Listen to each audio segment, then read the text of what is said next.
from now. Can I welcome everyone to the meeting of the Falkirk Council Planning Committee? And can I ask if there are any apologies submitted? No apologies have been submitted, convener. Thank you. We have an apology from Councillor Burtoch, who has an appointment at the moment and who will be joining us shortly. Any declarations of interest? Yeah, there's a hand up there. Yeah, myself, Councillor Convener, Councillor Blackwood here. Could I declare an interest in Agenda 7 for the same reason I gave when the item was discussed in the January meeting? Okay, thanks for that. Thank Noted. you. Any further declarations of interest? Minute of the meeting of the Planning Committee held on the 17th of February 2020. Agreed. Yeah. Can we agree that content? Agreed.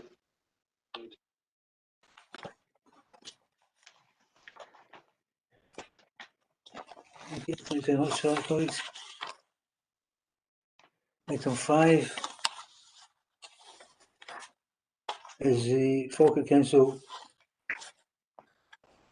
prohibition of waiting order at Blackness. Mr. Steedman? Thank you, convener. Yes,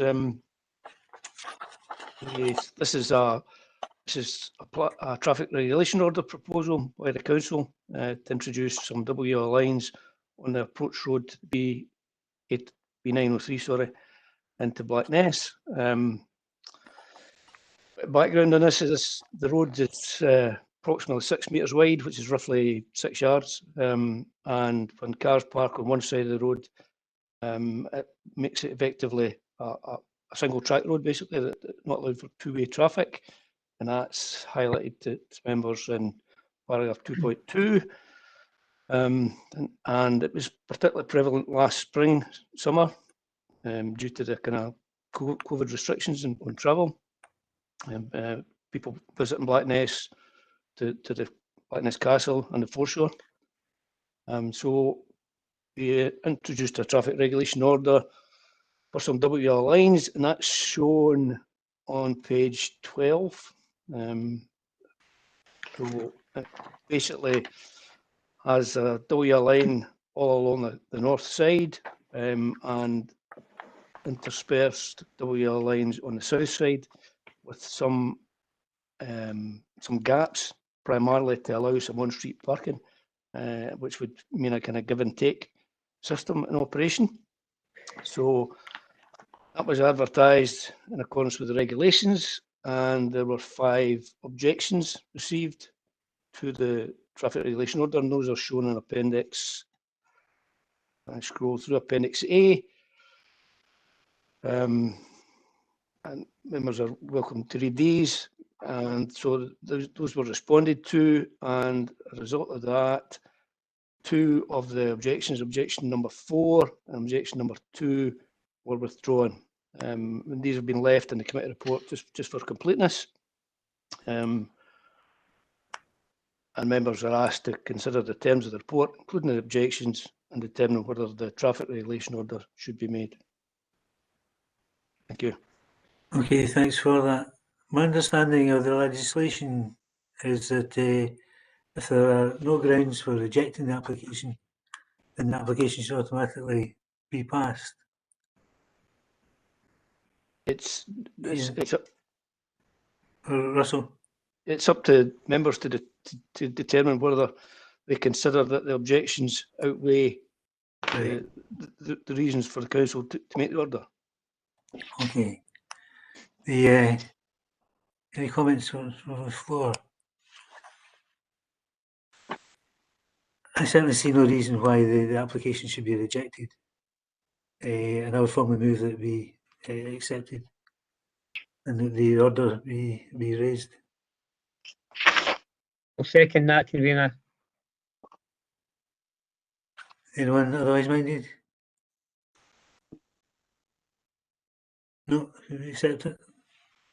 Agreed. Okay, thanks so much, colleagues. Agreed.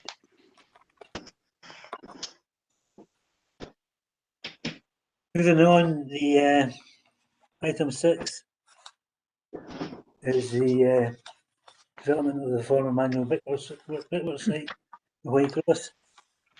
There's a delegation, deputation submitted by the applicant or by someone acting on behalf of the applicant. Kerry Maguire and Alan Snedden. Are they both available if the council agrees to, or the committee agrees to hear their deputation? We agree with Agreed. deputation first of all. Agreed. Agreed. Convener, Yes, Gordon. Convener, I would like to ask a question before we start, because I wanted to ask a question in relation to the relevance or the competence of the application. If I may ask the question of our legal advisor, would that be in order? Of course, yes, it's perfectly in order. What I've got, basically, I have a number of questions. What I'm basically saying is, who are we dealing with? The current applicant or the proposed purchaser of the site? Gordon, In I think paragraph 11, page 27, further information has been appended by submission. In paragraph 12, we are given further information on the nature of activities. In sections 13 and 14, we have what I would describe as responses by planners and council departments to submissions. There is Gordon, obviously Gordon, an ongoing conversation Gordon, between interested parties and planners. The Gordon, question I have, Gordon, yes, I think we should hear the developer first. all And right, then we'll get the paper, because all the issues you've raised are all relevant to the committee hearing itself. okay. Sorry, Okay. convener. No problem. Can we agree to hear the deputation? Yeah, agreed. Right. Okay, the order of things then becomes the deputation. First of all, there's no objectors here, so it's a single deputation, and then we hear the paper from the officers. Acceptable? Yep. Yep. Okay, over to the techies. Make that happen. Good morning to Councillor McHugh. Morning. Convener, it's Ian Henderson. I was just going to say that on the back of the deputation that the applicant's agent can provide, which it would normally be no more than 10 minutes, members can put questions to the deputies, and that period would last for no longer than 10 minutes also. Thank you, Convener. Okay, thanks for that. Can I welcome Mr. Snedden and Ms. Maguire? Are they here? We are here, yes. Yes, you heard the timescale that you have. Yes. 10 minutes each, or 10 minutes for questions, and 10 minutes contributions from yourself. Any issues with that? No? No, no issues at all. Okay. Great, Right, the floor's yours. Thank you. And I'd like to thank members for granting me the opportunity to address this committee. I act as planning consultant to CWC Group, who submitted this application for mixed residential and commercial development to regenerate a long-term vacant brownfield site back in December 2017, over 3 years ago. This is the third time that this application has been considered at committee. The application was initially considered at committee in August 2019 and was continued to see if the applicant and officers could come to some agreement in relation to access and transportation matters. The applicant engaged with transportation officers and provided additional technical supporting information, such as a speed survey and plan showing a safe pedestrian access and cycle route could be provided along Hayning Road.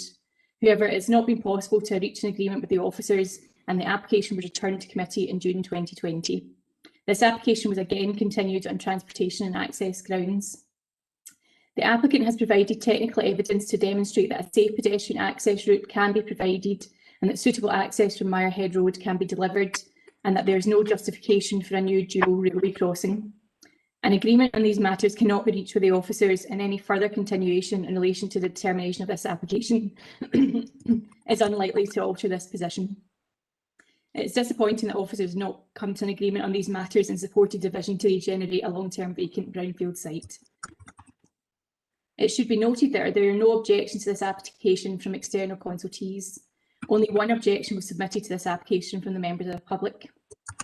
The lack of opposition from external statutory consultees should be a material consideration in the determination of this application.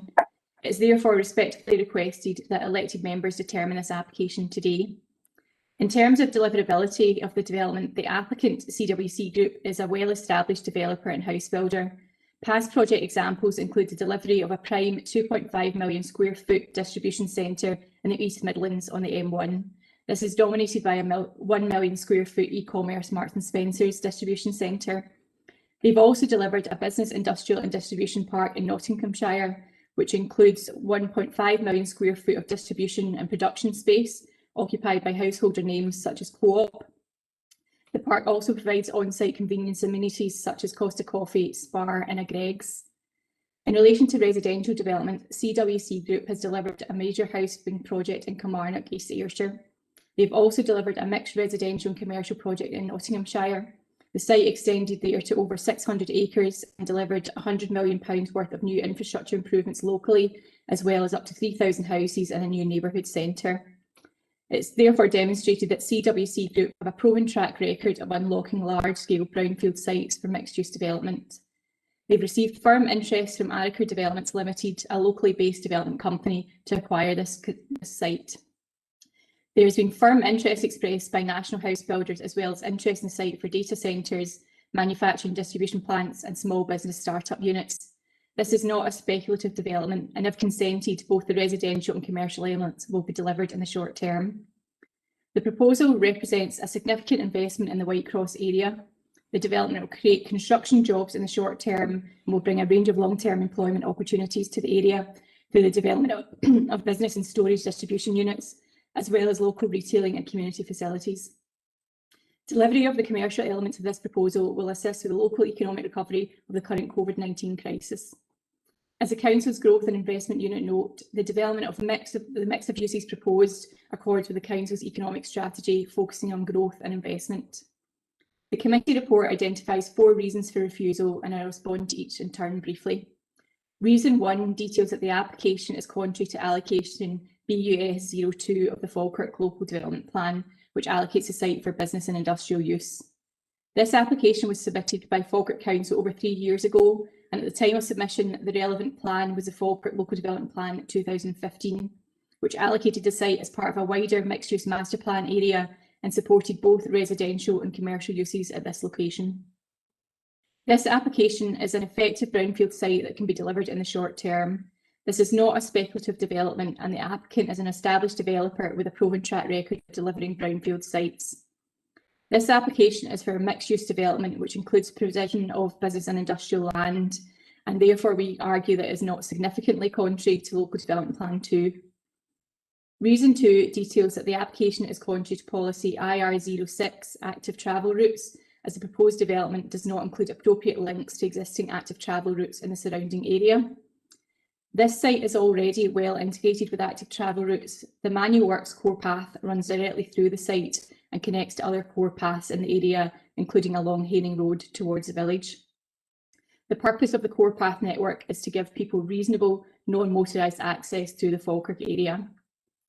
The applicant has provided a plan to demonstrate that a safe active travel route can be provided along Haining Road, and that this can be delivered within the adopted verge without requiring third-party land. In paragraph 26 of the committee report, the planning officer has identified that there may be a case to review this matter and consider what can be achieved within the confines of the highway land, taking into account the findings of the recent Crown of Land appeal and the results of the speed survey submitted by the applicant. Reason 3 outlines that the application is contrary to policy IR05, travel hierarchy and transport assessment, as suitable mitigation measures to address transport network impacts have not been addressed and agreed. The requirement for improvements to the junction at Mirehead Road crossing the railway line has been discussed with officers at length. This junction has been fully assessed by the applicant, and it's been concluded that the signals are expected to continue to operate satisfactorily after the addition of traffic to be generated from this proposed development. The applicant has demonstrated that no improvement works are required to this junction to accommodate the proposed development. The Council's Transport Planning Unit raised concerns over the grading of the railway crossing, that this is considered to be unsuitable for commercial vehicles. Improvement works to the railway crossing were undertaken in 2015, and it was assumed that these works met with the Council's road standards at that time. Concerns have been raised in relation to the increased number of heavy and light good vehicles using Mirehead Road. We would highlight that this site was previously used as a commercial brickworks with significant heavy good traffic movement. Furthermore, the site is now allocated for business and industrial use in the Local Development Plan 2, which contradicts the concerns raised by the Transport Planning Unit. The committee report suggests that a suspensive condition can be used to prevent the industrial and commercial element of the development being brought into use until full completion of a two-way railway crossing is delivered. The applicant fundamentally disagrees with the use of a suspensive condition in this particular context. As we have previously stated, the site is now zoned for business and industrial use in the adopted local development plan, and there is no policy requirement to support the provision of a two-way railway crossing to deliver the allocated use on this site. There is therefore no policy basis to apply such a condition. The applicant and their consultants have continually demonstrated to officers that a two-way crossing is not necessary to facilitate the delivery of this development, and therefore such a condition would be contrary to the tests set out within the Scottish Government's planning circular on the use of planning conditions. Reason 4 states that the application is contrary to policy PE01 placemaking, as the proposal blinds with the prospect of housing which is physically isolated, poorly connected and exposed to disamenity from derelict brownfield land, and it's not demonstrated that this proposal would encourage the use of active travel and provide safe access for all. The applicant has demonstrated that a safe travel access route can be provided along Haining Road. The proposal has been brought forward through a master plan approach, demonstrating that high quality, attractive setting and residential amenity can be achieved. The site is connected to the village via Haining Road, and the proposals include the provision for local community and retailing amenities. It's unclear why the council considers that housing would be exposed to disamenity from derelict brownfield land, as this application seeks to redevelop the site as a whole, and surely the redevelopment and repurposing of brownfield land should be supported and encouraged. We would again reiterate at this time that the application was submitted, that the adopted local development plan supported a mix of uses, including residential, at this location. To summarise and conclude, the proposal will regenerate a long-term vacant brownfield site and represents a significant investment by the applicant in the Whitecross area. The proposed development will regenerate significant economic benefits for the area during the construction phase and create longer-term employment opportunities through delivery of commercial uses. The economic benefits of the proposal are a material consideration in the determination of this application. It's therefore requested that members determine the application and support the regeneration of this long-term vacant brownfield site and investment in the Whitecross area and grant planning permission in principle. I'm joined today by Alex Snedden of Transport Planning Limited, the transport consultant for the project, and we're both happy to answer any questions that the members may have. Thank you for your time. I appreciate that. Thank you very much for the presentation. Can I ask any question on the floor? Councillor Hughes, you had one or two questions you brought up prior to the hearing the submissions from the agents. Do you wish to continue? Any questions for the developers? You're on mute, Gordon. On mute. Sorry about that.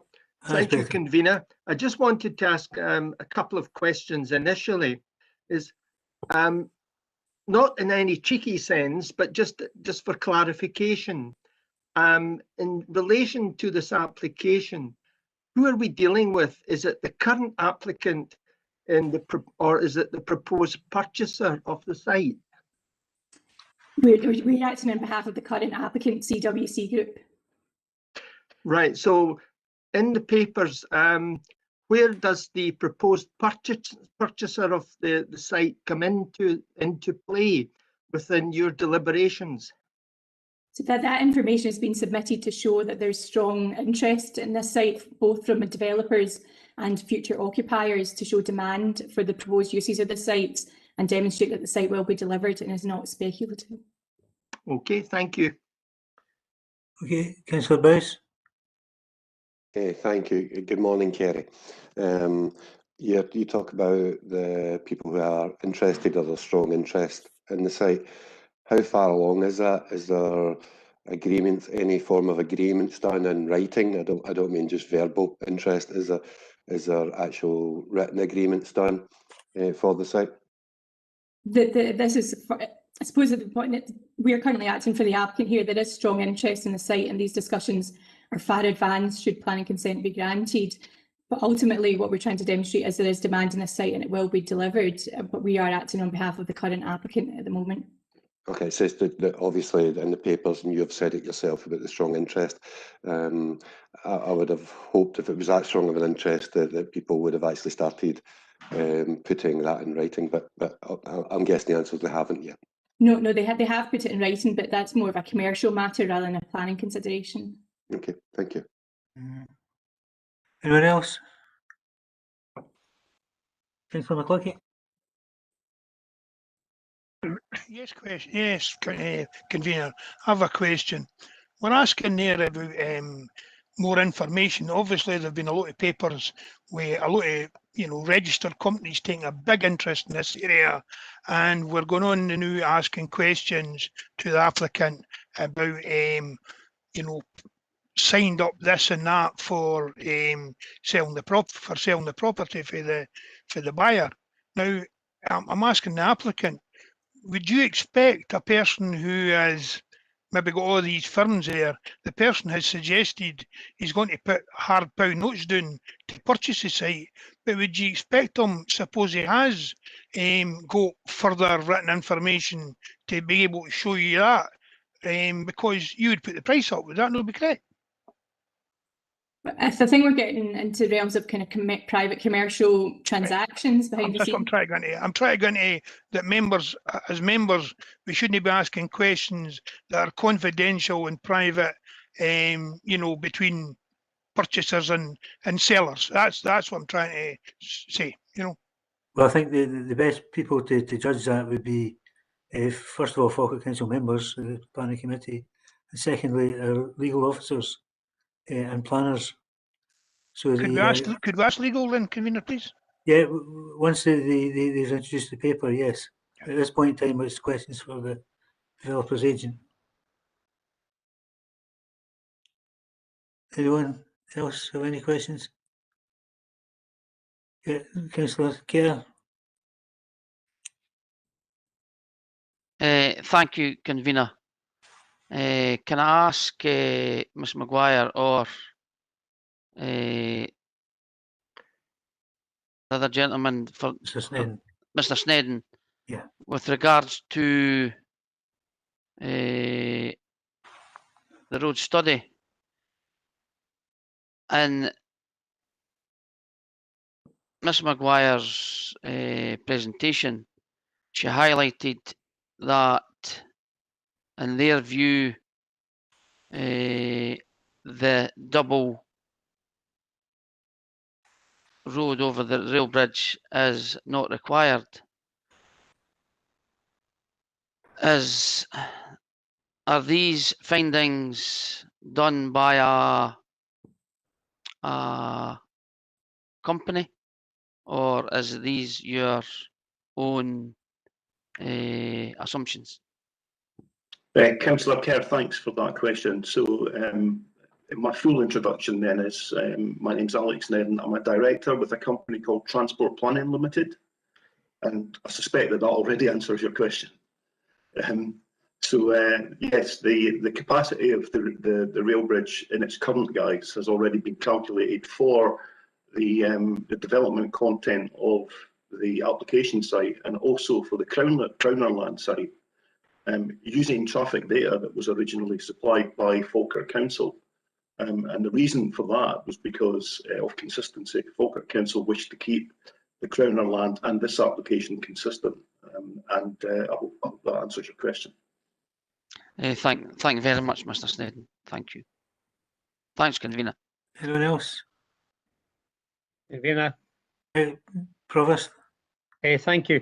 It's a question to the applicant's agent. Last year, received a communication by someone asking if I would go to a meeting with officers of Falkirk Council in relation to this application, and I refused to go. And I think Councillor McCluckie was the same. Had given an indication as well that I wouldn't partake in any discussions with applicants or applicants' agents, because of the fact is that it may be an issue where we'd have to step out of the decision-making process. I'm just wondering whether you could maybe give us an update on exactly what happened at the meeting, if you were there, and if not, who was there, because I haven't seen a report in relation to the outcome of that, because it was very, very important. I would think it was with members of economic development officers, and I think it would be interesting to find out exactly what went on at that meeting, because we did get an invitation, and I'm sure Councillor McCluckie will verify that, and decided we would not be going to it because it wouldn't be appropriate to have discussions with applicants and applicants' agents without the whole members of the committee being there. So just wondered, Kerry, if you could maybe, is it Kerry? If you could maybe come back on that one. Thank you. I'm afraid I wasn't at that meeting myself, and it wasn't something that I'd arranged. All our discussions have been directly with the planning officer and roads departments on this application. Okay. Yeah, I can perhaps clear some of the. Thank you, sir. Provost. Yeah. As you're aware, as well as being chair of this committee, also the spokesperson for economic development. As a consequence of that, I contacted the department, and the department set up a meeting with the developers or the agents or interested parties around the table. I requested that you be invited because you had expressed an interest in the past, and that the local members be invited, given the location. I am aware of the fact that you submitted apologies and said you did not wish to attend, but my understanding also is that you had a further meeting with the officers of Falkirk Council, yourself and Councillor McCluckie, that was unknown to myself.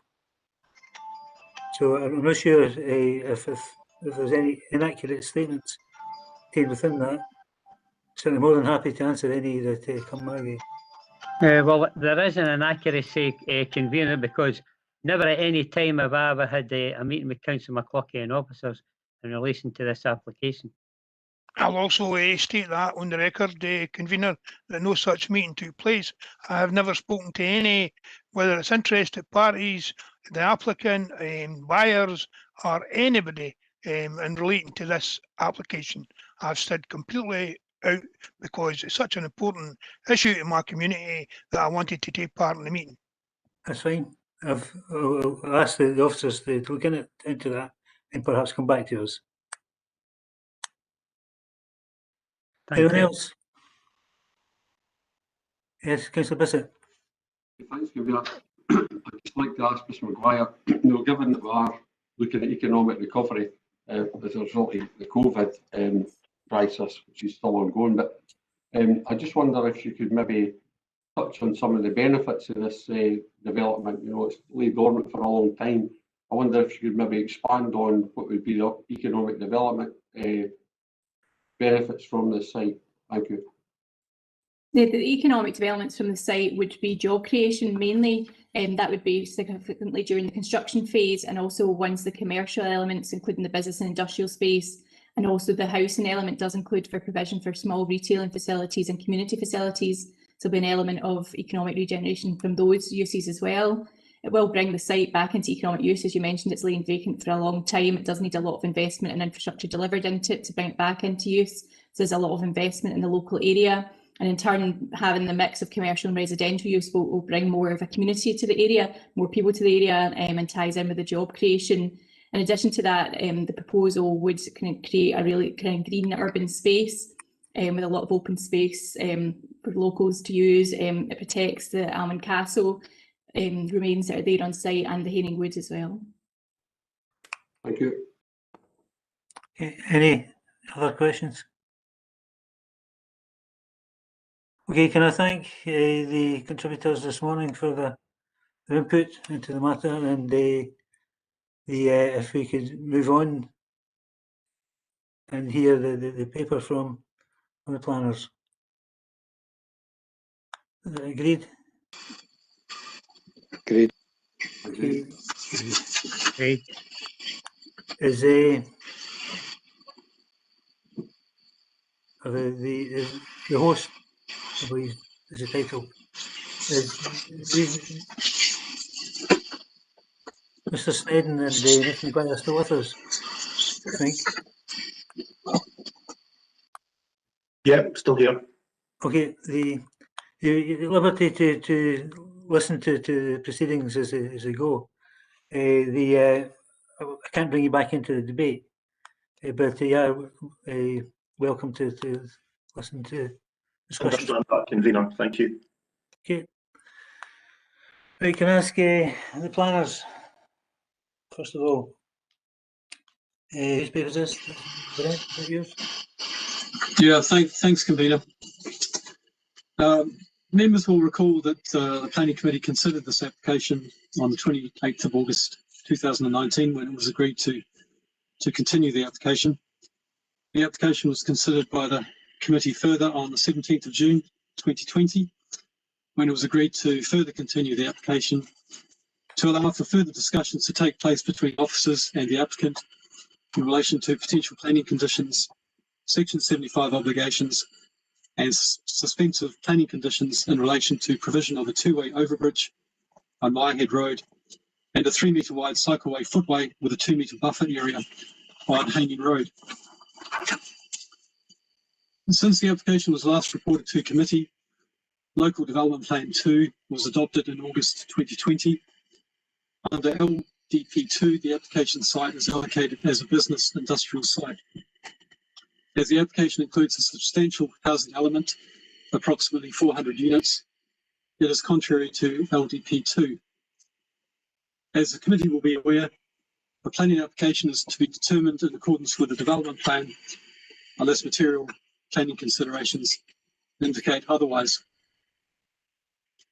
In response to the committee's further continuation of the application, the applicant has confirmed that their position remains unchanged. They contend there is no technical justification for the need for a two-way overbridge on Mirehead Road as a result of the proposed development. In relation to the provision of a cycleway and footway on Haining Road, the applicant contends that they had previously provided a technical drawing and speed survey to demonstrate that a safe walking and cycling route to the village can be provided. Just to clarify, the applicant's proposals for Mirehead Road satisfy the road's development unit insofar as they show road improvement works in accordance with the design manual for roads and bridges from the junction of Mirehead Road and the A803 to a location near the foot of the incline of the railway overbridge. The deficiency is that a continuation of a design manual for roads and bridges compliant route further south to the site, crossing the railway line, does not form part of the applicant's proposals.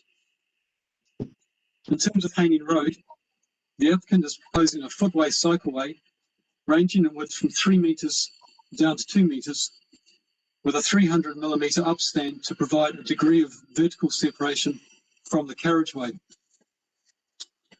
However, the roads and transport planning units of the council have advised a 3-metre wide footway cycleway with a 2-metre horizontal separation from the carriageway should be provided. Since the application was last considered by committee, submissions have been received on behalf of the applicant highlighting the economic and employment benefits that redevelopment of the site would bring to the area. These submissions include letters of intent from companies declaring an interest in setting up businesses and housing on the site. The letters of intent relate to housing, a data centre, small startup units, the training school, and a waste-to-energy plant. In addition, reference is made to interest in a manufacturing and distribution plant, a paper and distribution plant, and a bottling and distribution plant. Some of these uses are not covered by this current planning application, and the applicant has intimated that such uses will be dealt with by separate planning applications. These additional submissions have been reviewed by the Council's Growth and Investment Unit. Their comments are summarised in paragraph 14 of the report, and they state that on the face of it, the outlined proposals present diverse and mixed uses and employment opportunities for what is a long-standing vacant former industrial site, that the uses accord with broad economic growth objectives for the Falkirk area, and they are aware of expressions of interest in data management facilities and energy from waste plants more generally in the Falkirk area and across Scotland.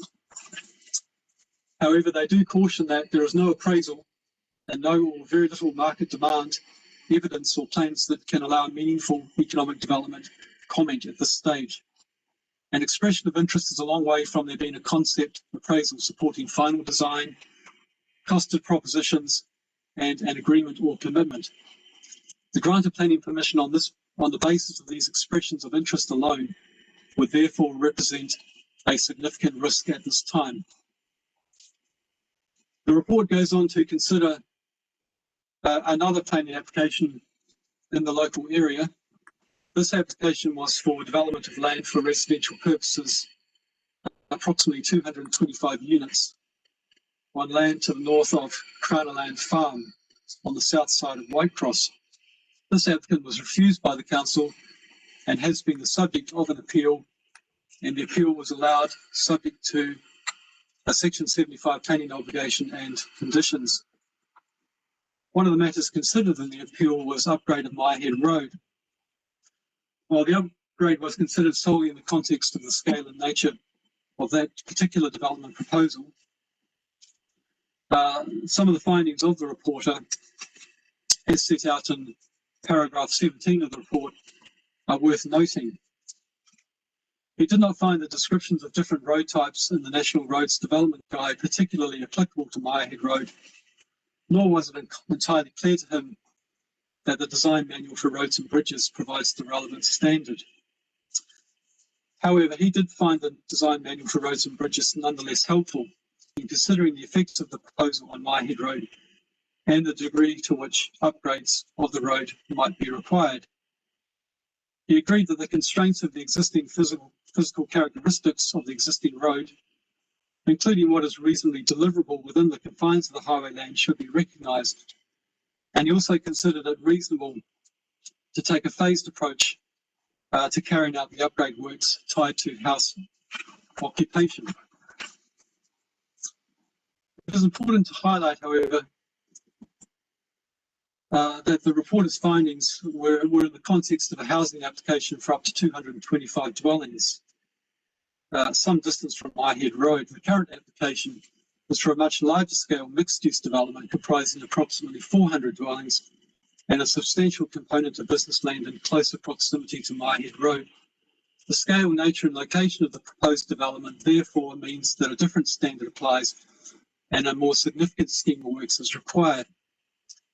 In that context, the Council's Roads Development and Transport Planning Units have confirmed their consideration that the relevant standard to apply to Maiahead Road is the Design Manual for Roads and Bridges and provision of a two-way route with pedestrian and cycle facilities.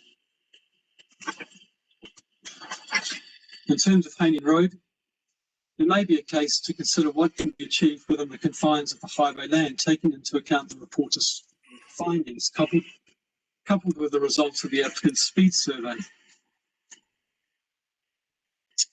However, having considered this, attempting to work within the confines of the highway land is not considered to be appropriate in this case, in order to provide a safe and suitable active travel route.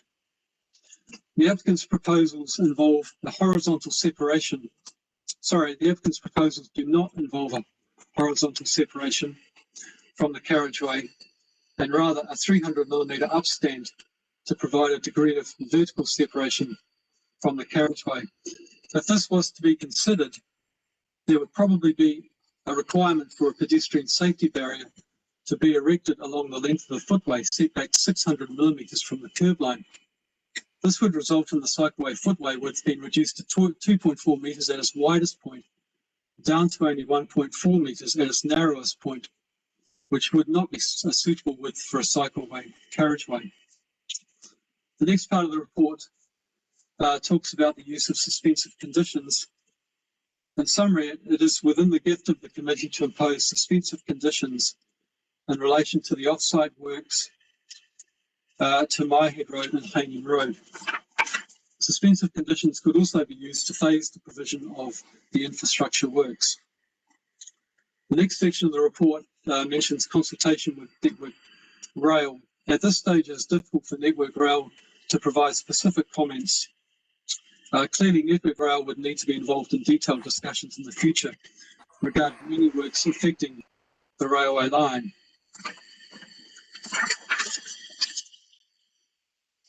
The recommendation of the report is therefore to reiterate the previous recommendation to committee to refuse planning permission for the reasons set out in paragraph 39.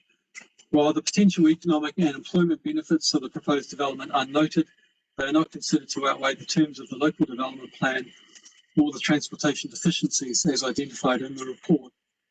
However, should committee be minded to support the principle of the proposed development, notwithstanding that it is contrary to the local development plan, it would be competent to impose suspensive conditions to secure provision of a two-way crossing of the railway line with an appropriate gradient and suitable cycle and pedestrian facilities, and provision of a suitable cycleway footway along Haining Road.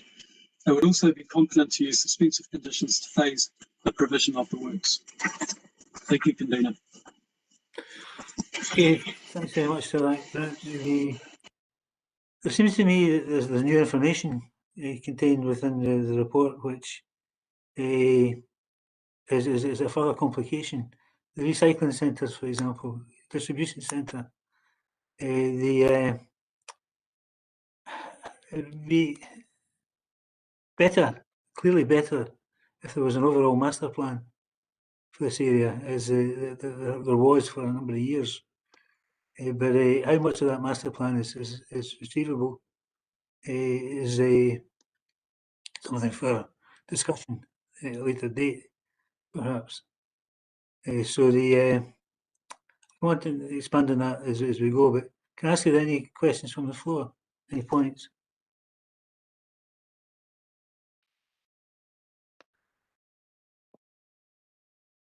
Councillor McHugh, you got your hand up, or?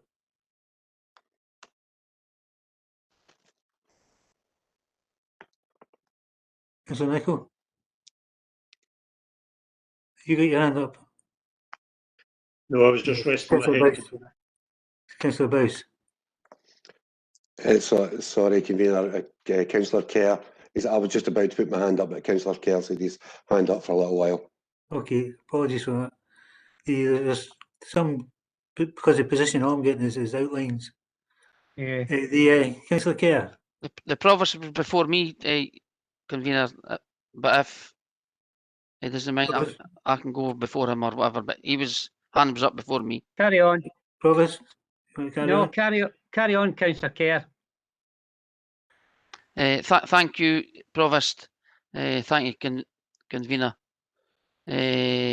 Can I ask Brent a few questions that I noted down when he was doing his report there? The rail bridge seems to be a big sticking point here, and you said that Network Rail are unwilling to go into dialogue. If we were to put a condition that the rail bridge had to be a two-lane, and Network Rail came back and says, no, we didn't want that, where does that leave us?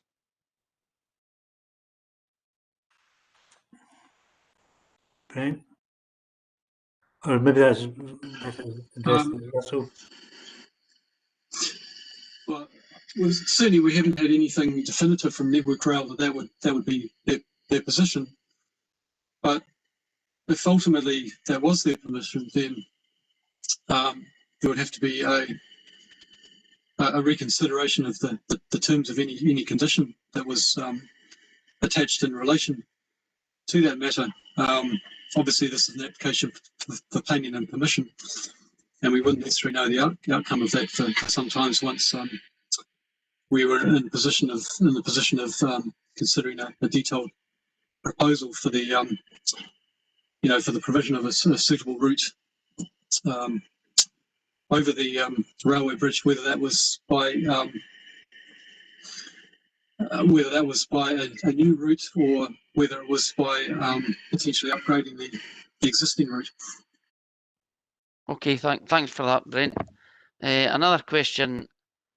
You mentioned the footpath in Hainan Road.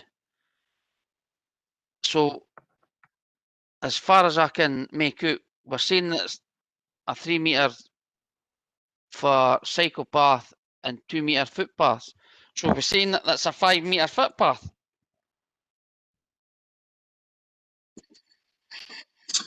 It would be a 3 metre wide shared cycleway footway with a 2 metre grass strip between the shared cycleway footpath and the carriageway. So it would be a total width of 5 metres required. 3 metres of that would be for the cyclists and pedestrians, and the 2 metre would be a buffer between them and the carriageway. Okay, thanks, Brent. Is there any other place in Falkirk that has that I could go and have a look?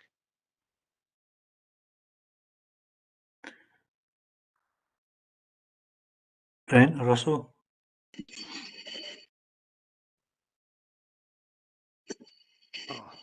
That might be something that perhaps Russell or Kevin could help with. Yes, I can maybe point Councillor Kerr to Morrison, right outside Morrison Primary School, and the new bit of road there. Right. One side of that road has a 3 metre footway cycleway type thing. The other side's got a 2 metre, both with 2 metre verges. Okay, I understand. I wanted a visual exactly what you were trying to mean, because when it was saying it's 5 metres, I wasn't getting what you were meaning, but I understand now, Russell. Right. Yeah, I can give you another example if you like. Yeah. Which is just came to my mind just now. The A9 bypass road around Falkirk, past the Helix. Yeah. Right. As you pass the Helix, where the pedestrian crossing is, one side of the road's got a grass verge, the other side of the road, 2 metre verge, 3 metre footway cycleway. Okay. Yeah.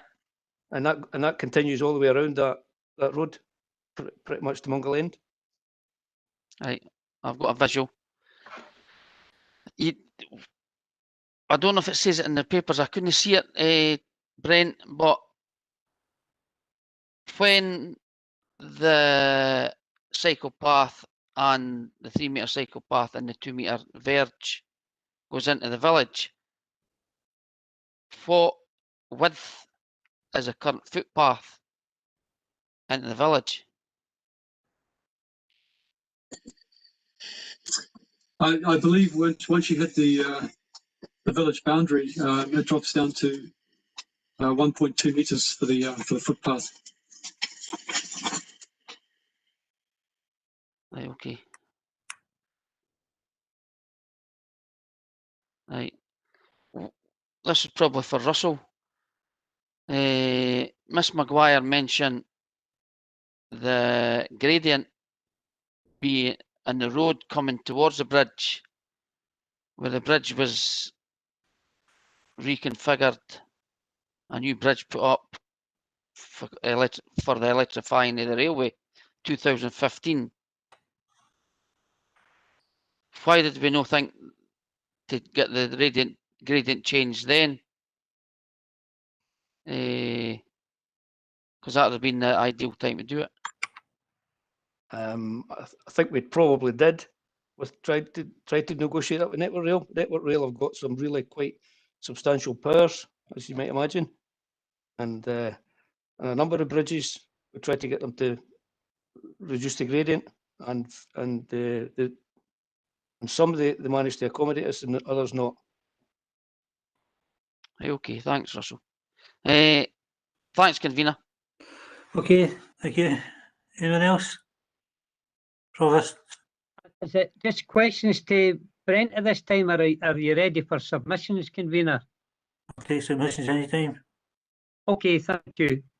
First of all, I'm going to be consistent because every time this has come up, I've been first in because I've got concerns about this whole situation. I'm going to go to Brent first. Brent, can you hear me okay? Brent, can you hear me okay? You stated that in relation to the application that came in for the two, right? You stated that the application that came in for the 200 houses was refused and they went to appeal. Is that's what you said? And they won the appeal, is that correct? That's right, the appeal was allowed.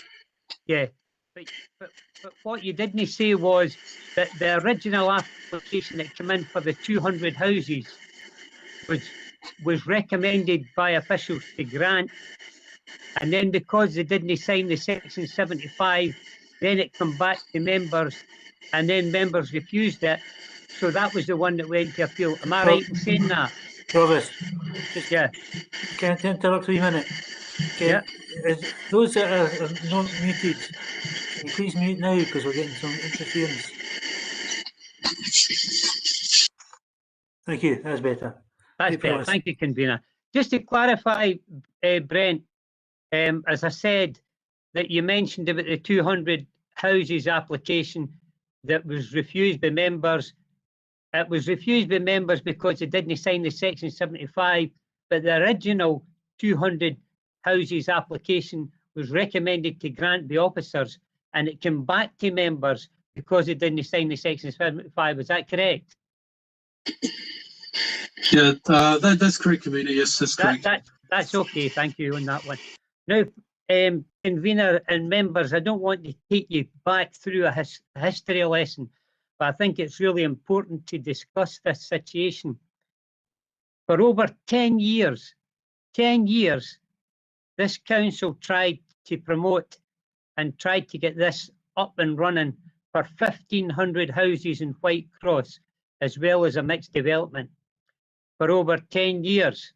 Now, eventually, after all this time, and despite the fact, and they're here, despite the fact that we were getting continuous emails through one of the representatives of the Royal Bank of Scotland said it would never happen for years, the fact of the matter is we still continued until eventually, after 10 years, they wouldn't sign or could not sign the Section 75 because obviously they had serious problems in acquisition of ground.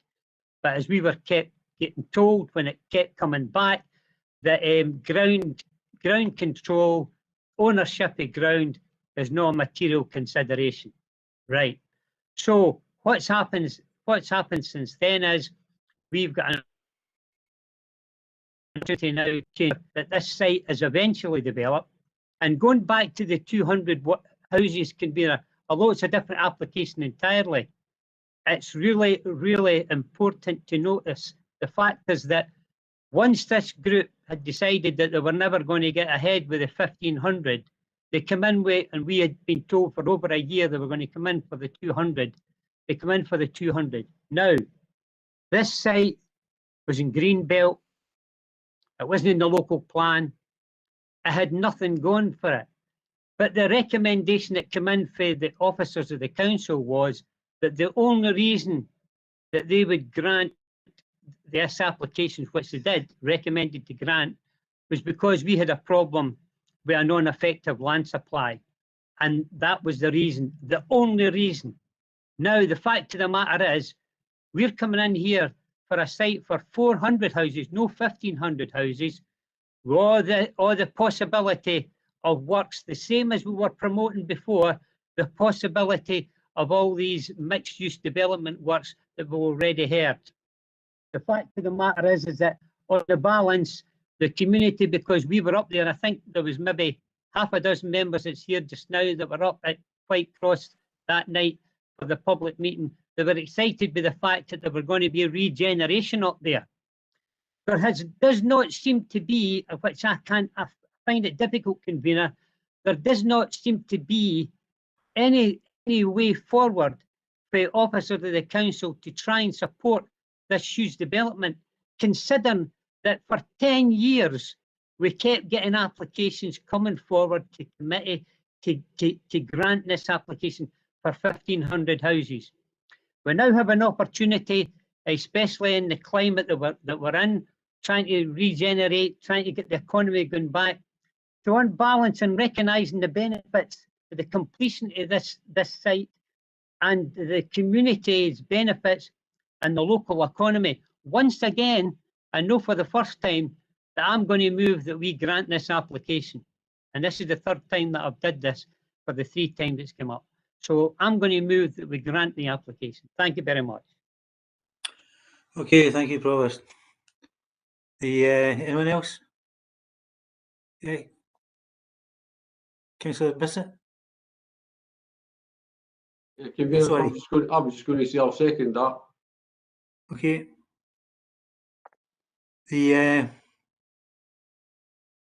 Councillor, no, it's not Councillor Blackwood. Just seen the top of the head. Councillor Hughes.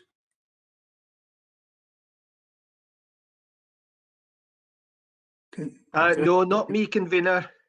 No. Who's It's indicating? Councillor McLuckie and Councillor Coombs and Mr. Henderson's want to talk as well, convener. Okay, well, Ian, you want to come in first, and then we'll bring in Councillor Coombs and Councillor McLuckie. Thank you, convener. It was simply a note that the Provost has moved grant of the application, but I think it might be worth the planning officers maybe discussing what that would involve in terms of, I would suspect it wouldn't be a straight grant, but perhaps a minded to grant. Minded to grant. And it would be subject to a range of planning obligations. The other matter I was just wanting to clarify, and perhaps planning officers can help with that. It would appear that the applicant has submitted proposals for works on Mirehead Road and Haining Road. Now they'll no doubt have submitted plans showing their proposals, and it would be to clarify if the motion would require that these works be done as opposed to the more extensive works that the planning and roads officers would be requiring. And linked to that, my anticipation would be that, I know there's been a lot of talk of suspensive conditions, but generally with off-site works of that nature, then there would be a suspensive condition that would be required in the planning permission, that these works would be carried out, but they would be carried out in advance of maybe commencement of development, or perhaps at the determination of the Director of Development Services at certain phases of the development. And sorry for going on, but I know Brent also raised a point around phasing of the development, which maybe chimes with something the convener mentioned about a master plan. And I think probably the reason Brent raised that matter is that some phasing around the tranches of development on the site, and perhaps a suspensive condition around that may help to regulate what's put in when, and some reassurance to the planning authority that perhaps elements of industrial commercial development would be carried out before finalisation of housing, etc. on the site. So I think there's maybe a number of points there just to sort of draw out to make sure that we're clear on what the motion is. Thank you, convener. Yeah, these issues are, whether we draw them out just now or draw them out later, I'm in your hands. But these are issues that are causing confusion, and I certainly would like to see some clarity with regards to, for example, does the section 75 that we have, or we've proposed for the site with the 200 houses, is in proportion to the section 75 we would have had for 1,500, or is it just been a case of cut and paste? If obviously if that's the case, then clearly there's an issue for the council to address. But we get the planners and the legal officers to perhaps tidy up these points first. And do you pick up on the issues from the provost? Thank you, convener. I don't have the wording of the Crown Ireland Section 75 agreement before me. It was provisions that were required by the reporter. What I am aware of is that it covered a range of matters such as education contributions, transport contribution towards the upgrade of the M9 Junction 4, local bus service, affordable housing, open space contribution. I think there was some discussion over healthcare contribution that my planning colleagues would be more aware of. In terms of the roadworks, what the reporter did was required a suspensive condition. As I just mentioned, they are requiring that the approved roadworks would be carried out on a phased basis. So before 100 houses could be occupied, X amount of roadworks would require to be done. Before 150 houses would be occupied, another tranche of roadworks would be done, etc., to ensure that the works did get done and didn't linger and take quite a long time to get completed. But I noticed that Bernard was quite keen to come in a moment ago. Okay, Bernard. Thank you, Ian. Thank you, convener. It was really just to reiterate the points that Ian is very rightly making there. If members are minded to grant this, there are a number of issues that in itself raises in relation to the terms of a Section 75 and any conditions. So it was just, as I say, to reiterate and confirm I fully endorse the points that Ian is making there. Thank you. Okay, the Councillor Coombs.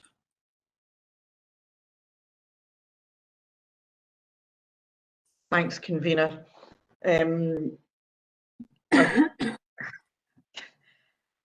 This seems like Groundhog Day, an annual event where we debate this, and for the life of me, I can't see anything different. I know there are certain slight differences, but not a lot from what we've heard the last time. I've got a question. One of the points that the applicant's agent raised was that, you know, that the benefits of this would be for the business and industrial space that would be created. I'm not sure if one of the officers can tell me what the situation is at the moment with business and industrial space, what availability there is. Given the past year that, you know, we've just gone through, I can't see any great clamour for anybody looking for new business or industrial space. We seem to have quite an abundance of it as it is. So I'm not sure that we could actually count that as a benefit. Can anybody give me an overview?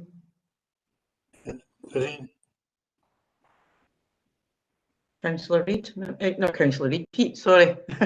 Elevated, thanks very much. Convener, if I can maybe comment on that, if that's okay. Sure. What we have seen is an uptake in demand for distribution and warehouse space. I think that's reflected in the way that people are retailing now, and a requirement for distribution hubs around the country. Our vacancy rates within the Falkirk area remain quite low with regard to industrial premises, and on that basis I would confirm that the market is quite dynamic. Yeah. Good. Thanks very much for that. Sorry, I'm not finished, convener. Apologies. Thank you. The other thing I was going to say was that the agent was saying that they would be happy to put in the roads after the first 200 houses were built. My understanding is that that's not enforceable, and there have been occasions in the past where perhaps developers have had financial issues, and therefore the houses were built, maybe 180 houses get built, and then the road doesn't happen. Am I right in saying that that's not enforceable? Russell, that's one for you. I think Mr. Henderson had his hand up, convener. Okay, Mr. Henderson. Thank you, convener, and thank you, Councillor Coombs. And I think that is very much why I think Brent and subsequently I also raised the point about suspensive planning conditions with a delegation to the director, perhaps, to determine an appropriate phasing approach to these works being carried out. But at the risk of boring everyone, I might just read a little section from one of our key textbooks on planning, but it says permission for a proposed development often hinges on an element outside the applicant's control. Since the result is out with the applicant's control, any condition requiring him to achieve that result would be unenforceable.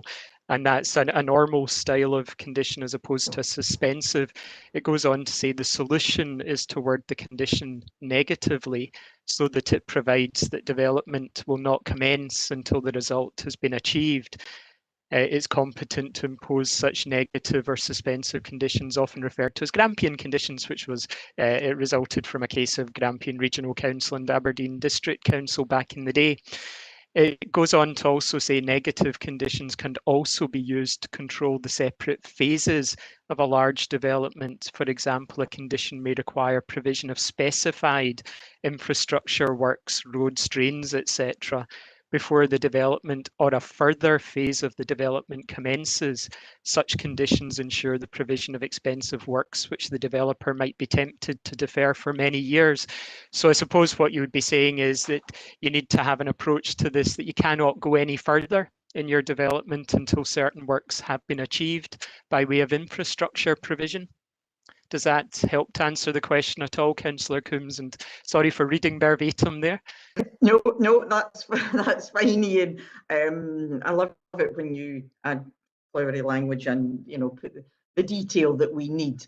But the basics, I was right in my summation that these conditions are unenforceable, and all your Grampian conditions but I just find the longer I'm on the planning committee, the more I lack confidence in these conditions, because I've been in decisions before where we agree applications with conditions only to find out 3 or 4 years down the line that these conditions aren't being met for whatever reason, and that the council and therefore the public purse ends up picking up the tabs for what should be either Section 75 developer conditions or roads or whatever the case might be.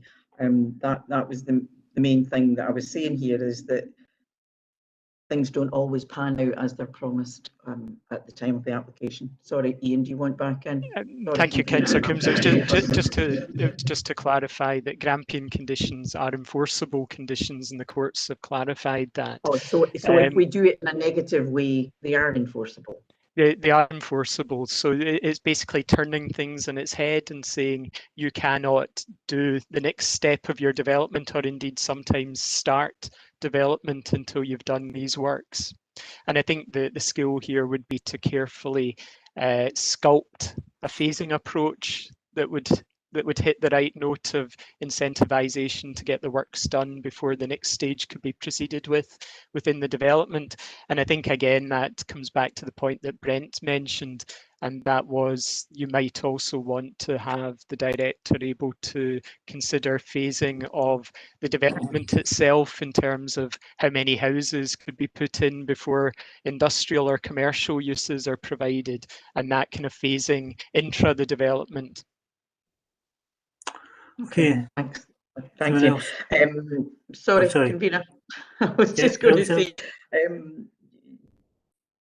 the other issue that I've got is, I think that the reasons that the officers have given us for refusal over the past 3 years, and the 5 reasons that we have today, I think it would be very difficult to find anything in this report or in the applicant's submissions today. I know that I can't remember her name, sorry, apologies for that. The applicant's agent who spoke earlier addressed these issues, but none of them, as far as I'm concerned, actually took them out of the equation. They didn't address any of the issues that I have here. The local development plan it is contrary to our policy regarding transport assessments. Whatever width pavements, whatever, we can't control Network Rail. We can only control what we have in front of us here. And I think that the arguments and the reasoning put forward by our officers stand true. I just find it difficult that we have, you yourself mentioned, why don't we have a master plan for this area? And you're absolutely right. But I thought our master plan was our local development plan. That's surely why we do an LDP. And just having completed the LDP2, it makes me wonder why we're looking to drive a coach and horses through it here, as I say, for all the very relevant reasons that the officers have detailed. So for all of those reasons, I move that it's refused. Thanks, convener. Okay, Councillor Bryce. Thank you, convener. Firstly, and I'll start off with, I'm going to second Councillor Coombs for a lot of the similar reasons. We are dealing with this under LDP2. I noticed that okay, it may have been put in when LDP was there, but today, if I'm correct, what is in force at the moment is LDP2. I don't see there's any changes. I think the fact that because I think it came up in meeting last week, we were talking in something else, we were talking about the effective land supply, and under LDP2 there is not a shortfall in effective land supply. So the reasoning of that goes away. Can I thank Brent for answering the questions that I had earlier on, which part of it's contained in the report as well.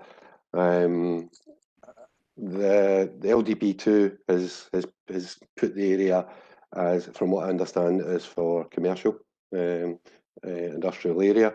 I may have missed that. It used to be mixed development, but it isn't anymore. So it is contrary to BUSO2 in the local development plan 2. So I'll not go into a lot of the things that Councillor Coombs did. I totally agree with her.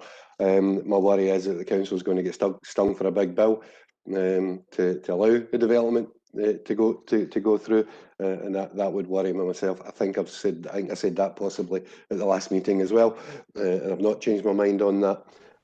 So I will keep it as short as that and formally second Councillor Coombs' recommendation to refuse.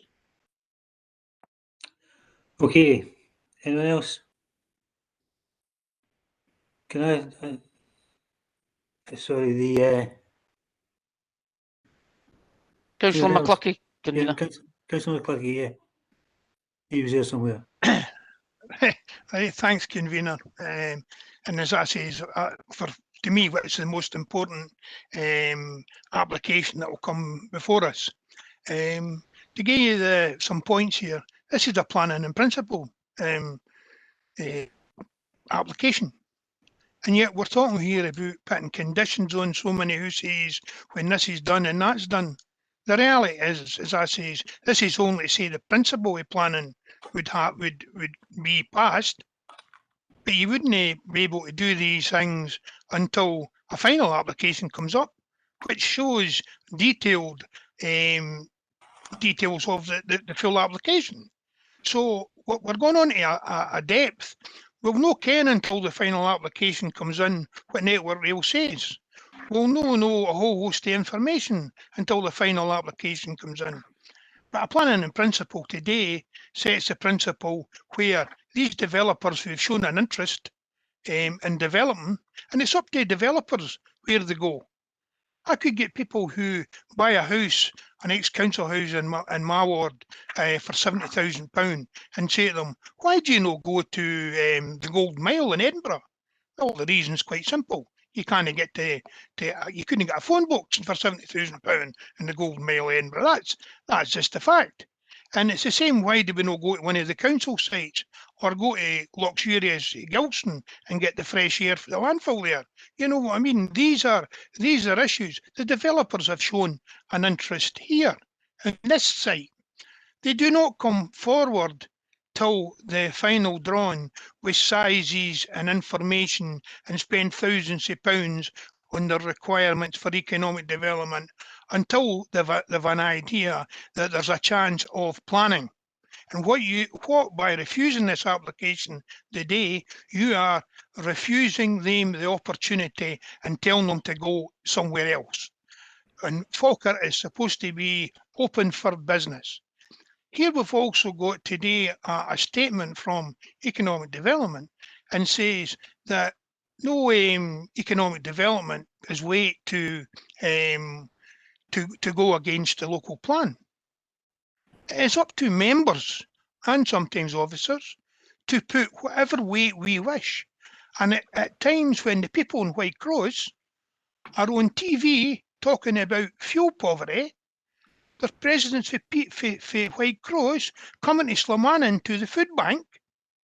We've got residents in Whitecross, one of them works for Falkirk Council, who's taken a house because she's fed up waiting on housing to come in Whitecross and moving out the area. Now that's facts. That's the way it is. I was attending meetings prior to 14 years ago when I became a councillor. And the people in Whitecross were overjoyed at this.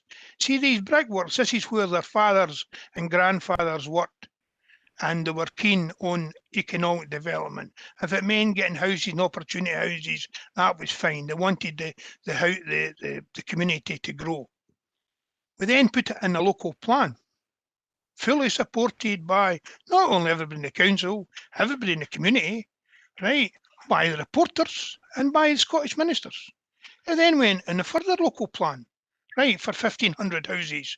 No problems at all passed again by same government ministers and reporters for 1,500 houses. That local plan was a legal document up to August last year. We're told previously with Mr Henderson that Falkirk Council takes decisions sometimes and we pass either at planning or full council planning applications, but sometimes they don't go ahead because some section 75 haven't been agreed. And one of them is obviously in relating to one where the planners, all the applicants did sign the section 75, but we're waiting 2 years now and our officers haven't signed it. But it's not a legal document till it's signed. We as members put weight on things in this local plan 2 years ago, 3 years ago. As soon as it was outlined, we put weight, the emerging local plan, and we used it for weight against a legal document. Now that was your choice. It is up to us. And what I say, when the poverty is in my ward and in everybody's ward, when people up there rising in unemployment, the prospect of, I think it was well over 1,000 jobs coming to this area can't be refused on the grounds of saying, you know, Falkirk's open for business. We talked about here one of the applicants was going to bottle whisky with 2 local distilleries, the biggest exporter that Scotland has got for economic benefits. It's the biggest prospect we've got for tourism. And what happens here, we're going to tell people you need to go up with an old malt carton or something to get the whisky because well, maybe they'll get the bottling plant to bottle it. You know, these are facts. I'm really amazed at this. As I say, these figures, we don't look at these things till later on. And we should be putting the most weight, getting it out to businesses out there, Falkirk Council's main priority, and we give the biggest amount of weight to economic development, to jobs, right, to get this country and our community back on its feet. I'm outraged at this. A local plan, economic development saying that. That's not the type of thing, mate. This company's got all these companies interested in coming here. We should be hiring that guy. You know what I mean? That's what we should do for Falkirk to get businesses here. I'm astounded, as I say, with some of the things. The person who's going to buy it must believe that these things are serious. To put, I don't know, probably millions of pounds down to purchase it. So he must think that these companies coming, or surely he wouldn't be going to go. And as I say, we'll know that further when we finally got a final application. And that's when these serious conditions get put in, right? Because clearly we can go there, it gives your officers, once they see the detailed proper plans coming forward, to work with the applicant, and once they see what it's going to look like, and we can then discuss with them when we ask for contributions for education, when we ask for contributions for these other matters. And if it comes down to the end of the day, a point that we've got these evidence from the developer saying that they do not need a railway bridge, and if we get the railway company coming up, as I always comment, once we get the final drawings, saying they don't need it. But if there's any confusion against two elected members, and the fact is that we've lost that many appeals, that we get somebody from Brodie's in to go and give his advice. Because we have a local plan 2 that we're sticking to that came in August. A local plan 2 that wasn't what was planned in local plan when it was started. That's the condition. It was based on information. We took about 3,000 houses out, right, in my ward, right? We took them out because some of these sites weren't moving. We done it to meet the figures that Falkirk Council believed was correct, and the information at that time, which was the officers were correct again, that that these properties weren't gone. As soon as we started the next local plan, came out with recommendations, these two major applications come in. So local plan's always changing. We also found out that by taking all the house sites out, that we left ourselves wide open because we were found wrong in the way we assessed the housing needs in the future. And Falkirk councils had to admit that. And what happened? We got hundreds of houses in Larbert and all over put in that we didn't want. We've got reporters then putting in housing in Gilson with 1,300 objections. There is one objection here to these jobs. One. That's what's came up in all these years. One objection. Right? That's, to me, is wrong. It isn't the council's local plan, as my colleague had said earlier. This is clearly a local plan that was imposed on us. And I can assure you, we had the intentions of taking out Gilson and Bowness as elected members, not just from my group, that we're taking the two controversial sites out and putting in Whitecross with the new information that we had when it come back. But we were told categorically that we could not alter the reporter's view that we were able to do in all the local plans previously. We were told we couldn't change it. I made efforts to go and get Whitecross put in, and it had been gone here, and local plan 2 is fully conforming to all this information. Because, and why did we change it? Was because we suddenly got back to where we were for all the 10, 15 years, all the interest in Whitecross. You do not eat an orange in the winter. You eat it in segments. And what was wrong with the local plan previously with Whitecross? It was a huge plan for 1,500 houses in development, and no company in economic times we were in could do that. It was obvious that it had to be done like an orange, right? So many segments at a time and built up. So we were saying that was a place to build houses. That was a place to put economic development. The community all agreed. Everybody agreed. All the officers agreed. But the local plan didn't allow us to break it down into smaller segments. And there wasn't applications coming in to say otherwise. But as I say, obviously local plan, I would never do the job. He should be the highest paid man in the council for me, because what happens one week isn't the thing next week. And the evidence is, yous are all aware for the last 2 or 3 years that we have put things in and relating to local plan 2 when their actual legal document was local plan 1. And I say again that what weight goes on to an application is up to members and the planning committee, and we decide. And I say that for the community up there that I've been fighting for years, then I say that we put the jobs first and the needs of the communities first, and put Falkirk first. That's what I say. That's my submission, and I'm supporting this application, obviously, convener. Anyone else before I come in? Councillor Blackwood? Sorry, I don't know if Ian's wanting in with a legal point first. Okay, Ian. Thank you, and thank you, convener. It was just to pick up, and I think that was a helpful explanation by Councillor McCluckie.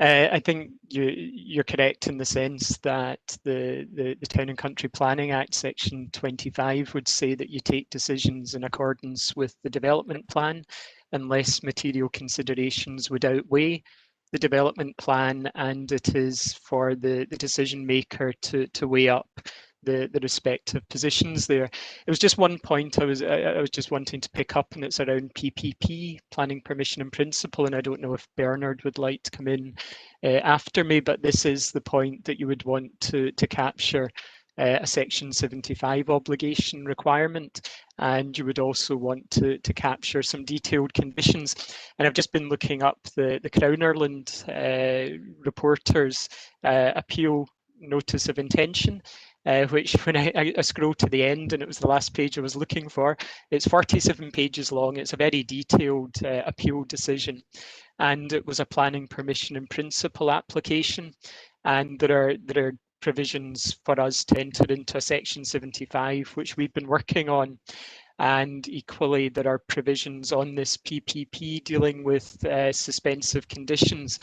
And I'll read one of them out to you, which is the reason was to safeguard the interests of the users of the highway. It just gives an example of the sort of wording, but no more than 100 houses in the development shall be occupied until the junction of Mirehead Road and the A803 has been upgraded in accordance with the approved details. It then goes on to give another stage as well. No more than 150 houses in the development shall be occupied until Mirehead Road between the A803 junction and the northern approach to the railway bridge has been upgraded. So this is the point for the committee to consider whether the motion would include suspensive conditions along these lines and consider the requirements of a Section 75 planning obligation. I don't know if Bernard has anything he would want to say. Yes, thank you, Ian. Thank you, convener. Yeah, you're quite right, Ian. It's just to confirm procedurally, if a planning permission in principle is granted, that then allows the submission of detailed applications, matters for seeking approval of matters specified in condition. At that second stage following a PPP, there isn't procedurally the opportunity to then seek a Section 75 or to add the sort of conditions that Ian was talking about.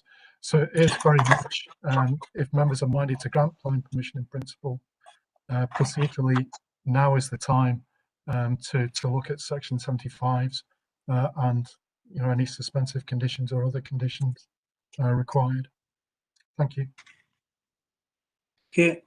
So, sorry to come in again, convener, and it was just to clarify another point, and that was that when I'm referring to suspensive conditions, I think members, if you were minded to grant, need to consider if what's been proposed by the applicant by way of upgrading works to Mirehead Road and to Haining Road are satisfactory to them. And when I say that, I mean actually the applicant's submission to the planning authority, and that's what would be subject, if that was the view of members, to the suspensive condition. So it wouldn't necessarily be a double crossing on the overbridge and so on that officers have been proposing, but members need to consider and weigh up whether officers are correct there, whether they agree with the applicant, and whether, whichever way they go, they're satisfied on matters of road safety and safeguarding of the interest of the users of the highway. Thank you. Okay. Anyone else before I can come in? Convener. Yeah. Councillor Blackwood. Yeah, just to reiterate a lot of what Councillor McCluckie said, when this manual site has been derelict for a lifetime, and it's been there for development, and I think the local plans in the past have just created confusion, particularly to local residents, from a 1,500 house development offer there to a mixed development to industrial only, houses built on it, refused by Falkirk Council and then granted by the reporter. It doesn't help matters for our decision. It just and it's a site that needs developed. It's been lying far too long. Thanks, Convener. Okay. Anyone else? No. Councillor Murtagh. Sorry, it's No, Convener. sorry, Convener, it's not. But I would just add about I would back up what the officers were saying just on this, because I think other points have been made. But I think it's really important that we do put in the planning conditions in Section 75 indications, because I do know other applications where it's been planning permission in principle. If that's not done at this stage, it also isn't fair on developers that then don't know what the requirements may be when it comes to full planning, and they go ahead with you know, the other development work that needs to be done to get to that stage. So I would just say that I think that is also a very important point that's been clarified by the officers. okay. Anyone else? Convener. Yeah, Mr. Councillor Kerr. Thanks, Convener. Being a local member, Madison, which is very close, Whitecross are two areas of deprivation in my ward. With regards to the potential of job creation and economic development, I would urge other members of the committee to take this into consideration. I've got people who their fathers, their grandfathers all worked in that site, and the reason they moved to this area was because of the jobs, and being able to create that again will bring a vibrant to the two communities, as well as Pullman being another local village.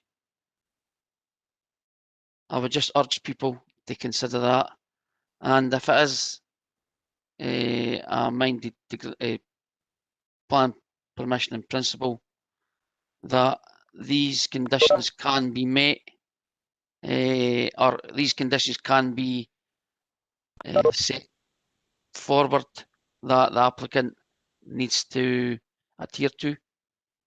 But I would just urge people to consider that, Convener. Thank you. Okay, anyone else? Convener, I'd like to come in. Councillor Hughes? I'll defer to Councillor Bissett first. Okay, Councillor Bissett and then Councillor Hughes. Thanks, Councillor Hughes. I think this is a fantastic opportunity to show that Falkirk's open for business, and given that we have got the economic recovery ongoing, I think it's a fantastic opportunity for this site that's remained dormant for years. Yes, look at the Section 75 agreement and all other conditions that we need to put in place, but I certainly would urge members to support this application. I think it's something positive for Falkirk. I think it's something we need to get fully behind. And perhaps if Peter Reid could come in at some point and maybe perhaps paint a picture of the economic development positives in the area, that would be quite helpful. Thank you, Convener. Okay, Councillor Hughes. Thank you, Convener.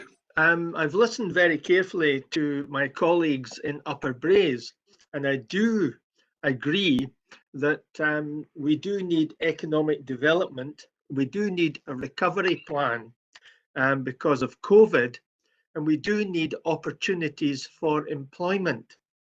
My initial concern at the moment is Haining Road and Mirehead Road in relation to infrastructure, because I am conscious that people living in Haining Road park on one side of the road, and it's a very narrow road in terms of traffic congestion. I'm also concerned in terms of Mirehead Road because of construction traffic.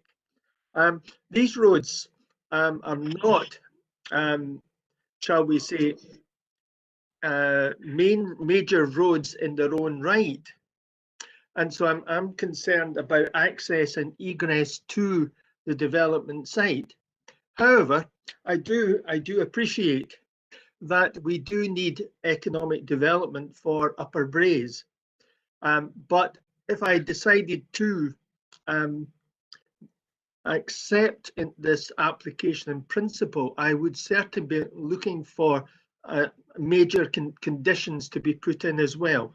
Thank you. Thanks, Gordon. Anyone else? Convener. Yes, Convener. Provost. Yes, Provost. Thank you. Thank you very much for letting me back in. It's just a question. I know we've got Alistair Shaw here at the moment. Is Mr. Shaw still with us? Yes, Convener, I'm here. Yep. Just a question in relation to the local development plan, which has been spoken about all morning. The fact of the matter is that this application had been in for over 2 years. Then suddenly that site, that part of the site, was taken out of the local development plan. Why was that? There was no consultation. Why was that done without any consultation with members, and during a situation where a major application was in and it hadn't been concluded? So why would that be taken out? Was this officers that took this out? The significant change to the plan in respect of Whitecross took place in when we put forward the proposed plan in originally in June 2018. I think that was deferred to then a decision in August 2018. So and it was deferred so that members could have a better look at the plan. So the plan was considered at that stage by members, and it was it was passed by members in August 2018. So it was the proposed plan, which subsequently became the adopted plan, was and its treatment of Whitecross was approved by the council. Right, I can't remember that, but thank you very much for that. Thank you. Okay, anyone else? Thanks, Convener. Right, can I just say that much of what Councillor McCluckie said, I agree with. But the confusion I think we have at the moment is that the not knowing just exactly where we are in terms of the Section 75, go with this particular application. Now, if we approve the application, even in principle, and with outstanding conditions, it doesn't allow the flexibility that officers really need, I think, to bring forward proposals which don't just meet development plans, but meet needs of the community. And the community needs economic development. I accept that. I support, in fact, I think I seconded the motion to continue this particular application. But what we haven't had is the type of information that we asked for at that point in time, in which we moved to be continued in order to produce. I don't think we have produced that, or the developers haven't produced that. They haven't shown us, for example, just exactly who is this queuing up to give us 1,000 new jobs. I'm not sure where that is in the report, but whether there is economic development issues, I don't see 1,000 jobs anywhere. I stand corrected if I'm wrong. I think what we need is if this is approved, then it weakens the council's hands in terms of the Section 75. The Section 75 is crucial because the Section 75 is there and it's tangible. At this point in time, the jobs aren't there and tangible. I'd like them to be, and we'll certainly be working to make sure that they are. But the planning process is different. It's related to economic development, but it's different. And I'll bring in Brent, not Brent, the Department for Economic Development in a minute, Pete Reid. So Whereas if an application is either withdrawn or refused, then you have an opportunity to really start from scratch. And we're starting from scratch in this particular application. But I'm not sure just exactly, who's holding the aces in their hand.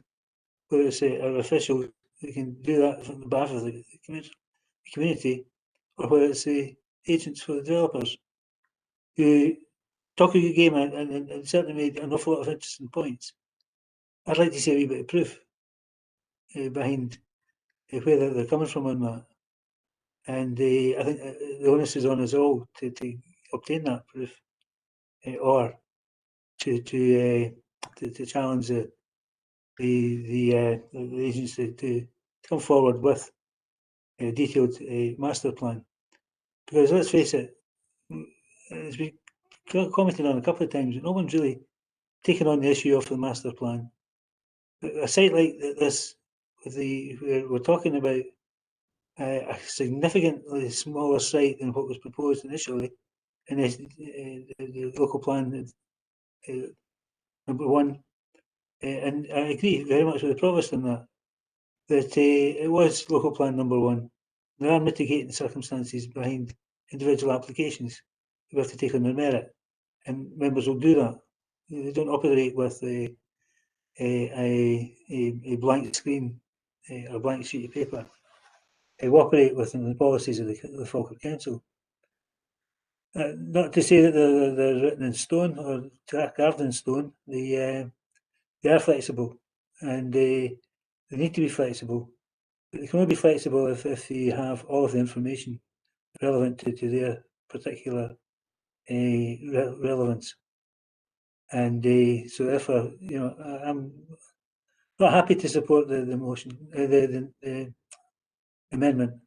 We will support the amendment because I really believe, honestly, that we have a better opportunity of bringing forward a proposal in conjunction with the private sector, where the issues are clearer for members. They're certainly not clear at the moment. So we have a motion and a seconder, and an amendment and a seconder. Ian, do you want to take us through the vote? Thank you, convener. And Sorry, hang on. I did promise that in the request to the I think it was Councillor Bissett that said he wanted to hear from economic development section from Pete Reid. Is Pete still there? Yes, I'm still here. Pete, you've been asked to present an image, a picture of the economic development prospects in the Whitecross. I think there's an overview that I would give members first of all, in that this council is looking to progress economic growth in the area, and that is underlined by our commitment to the Tax Incremental Finance Initiative and also the investment zone proposal that we're currently in discussions with both Scottish and UK governments. These are directing significant growth opportunities that we're looking to bring forward in the Falkirk area. And whilst they are articulated on specific projects and workstream themes at the moment, they are for the broader economic benefit of the area, the broader confidence of the area as a place to invest, and the broader attractiveness of the area as a place to do business. Whitecross, I have specifically not gone into any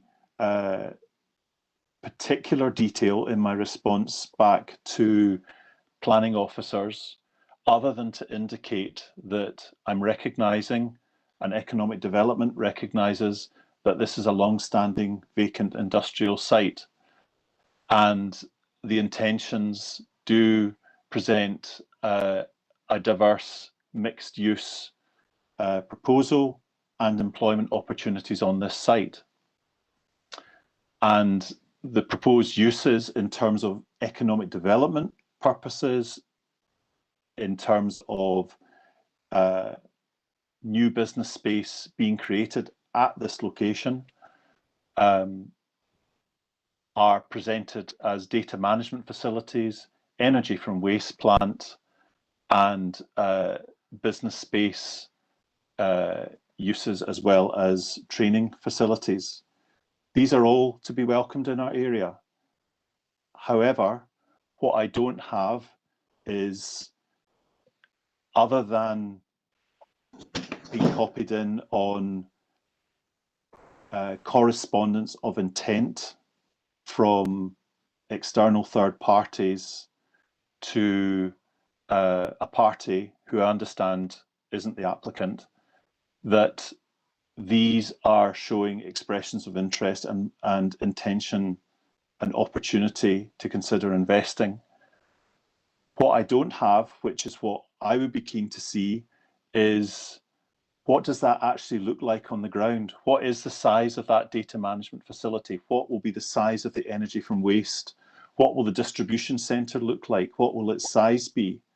And whilst these are all to be welcomed, and we would welcome them on any site within Falkirk Council ownership, we would normally be getting a clear indication as to what the density of that would be, because at the end of the day, and this comes back to the fundamentals of what is being considered today, is what will that mean on infrastructure for the area? And I can't comment on that, but I'm unable to comment on that because other than just third parties' expressions of interest or intent, these are all looking really good from an economic development perspective. But what will the size of these premises have? What will their implications be on infrastructure? That is the unknown for me.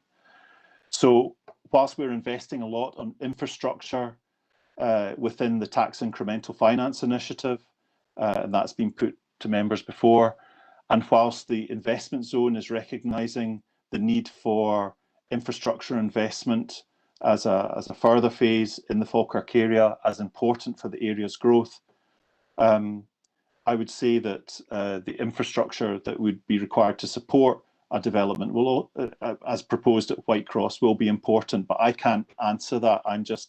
That is my comment back to planners as raising a concern in that regard. So on that basis, I consider that the opportunities to be welcomed, and my remaining concern is what will that mean on impact in the area. There are pros and cons in all of this, but that's my observation. I would welcome the opportunity for creating jobs. I would welcome the opportunity for training.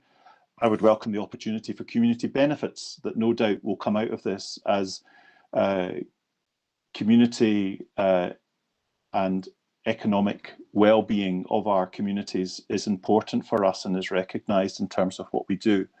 But I can't comment on the housing aspect, I can't comment on the LDP2 aspect, and I can't comment on the infrastructure aspect. I can only comment on the outside from an economic development aspect.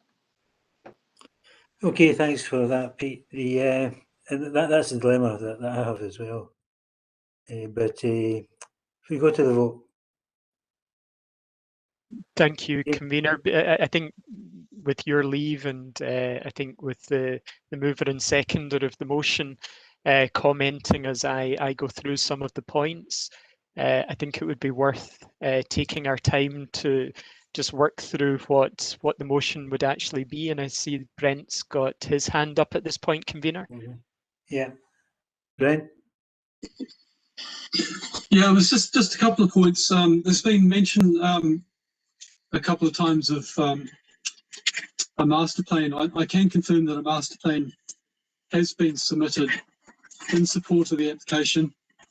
It's based on the application as originally presented, which is for approximately 400 housing units and for approximately 29,000 square metres of commercial uses, which breaks down to 10% class 4 business uses and 90% class 6 storage and distribution uses. So in terms of impacts on infrastructure, the consideration at the moment is in terms of those particular uses which comprise the application. There has been some reference to other types of uses which are not subject to this current application. Those particular uses, if they came forward, would have to be considered by way of separate planning application, and impacts in relation to infrastructure in relation to those uses would have to be considered at the time of those additional individual applications. Thank you. And when did this information become available? Exactly. Right. Sorry, which The fact information, that sorry? this input the master plan, this information you've just given in relation to The a master plan was submitted when the application came in. I think it's been subject to some changes over time, but yeah, the basis of the original master plan submission still stands, and it came in when the application came in, and that was something which we obviously would require for a site of this scale and nature. Convener, Yes. Convener, thank you for drawing that to your attention, because the master plan, I mean, you've spoken, other people have spoken regarding the lack of a master plan. And we've just had Mr. Reid, our officer on economic development, speaking out, you know, supportive of the idea that job creation, etc., and also saying that the lack of a master plan. I think this is a major significant part of this application, and why it wasn't maybe included in the paperwork, or why maybe it wasn't included in the report. I think it's something that we'll need to take cognizance of.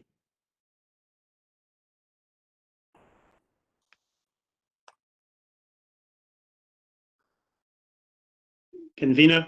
Yes, Ian. No, it's Malcolm. Oh, sorry, Malcolm. That's okay, Convener. Convener, I share the Provost's concerns about this. I was fairly certain in the way I was going to vote on this matter, but hearing this just dropped in at the last minute, indeed after you had, I presume, had summed up, has certainly causes me misgivings. I just don't know how, when previous speakers, I remember Joan talking about the master plan, how it only comes in at this very last minute, even the last seconds of this debate. I'm just concerned about it. And I think I'm going to say as much as this has caused me now to change my vote. And I'm going to give this application another chance, because I am so unhappy that the revelation that a master plan has been submitted comes in at this late stage. And I will be supporting the, I think it would be amendment. And that's how serious I view this, because this now is worthy of another day, and I'll be voting accordingly, Convener. And I know it's not your fault. Sorry. Sorry, David. Nobody's blaming you. I'm quite sure that you're as irritated by this last-minute knowledge as I am. But as I say, it has now caused me to be determined that this application gets another day. Thank you. Give notice of a potential further amendment. Yeah. Convener, just to sum up myself, I would quite happily withdraw my motion, and I'd ask my seconder to do that, to allow this application to come back to another meeting where we can discuss the master plan that we should have been maybe discussing during this debate, and this would also give an opportunity for the developer or whoever it is to come back in with further information, because obviously they've got their agent and that here just now.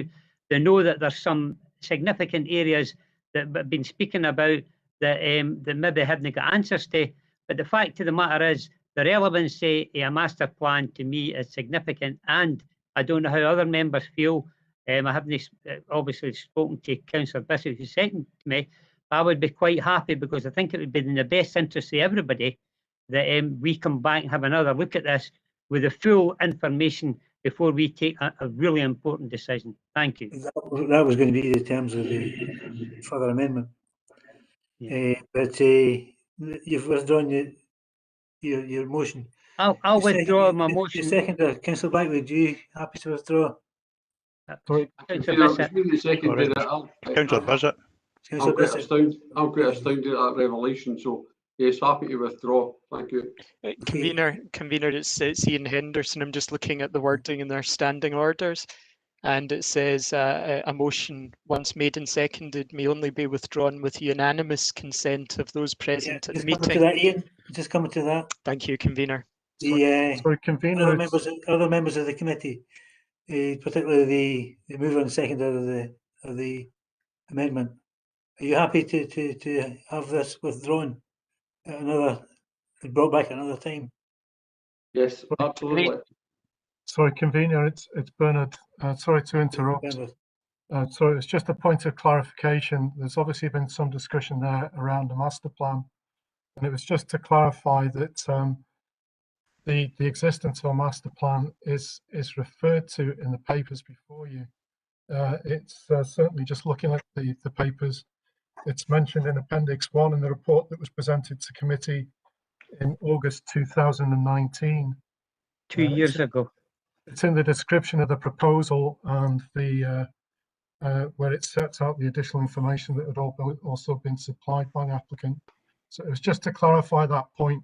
If there was a perception that I appreciate that, Bernard. First point of mention of a master plan. I appreciate that point, but this should have been contained within the report that heads up the submission, and that's the paper that's considered today, not the appendices. I think we got unanimous approval to withdraw both the motion and the amendment. Anyone otherwise minded on that? Great. I don't know, because Councillor Coombs spoke, I'm seconder. Councillor Coombs? I hadn't agreed to withdraw my motion.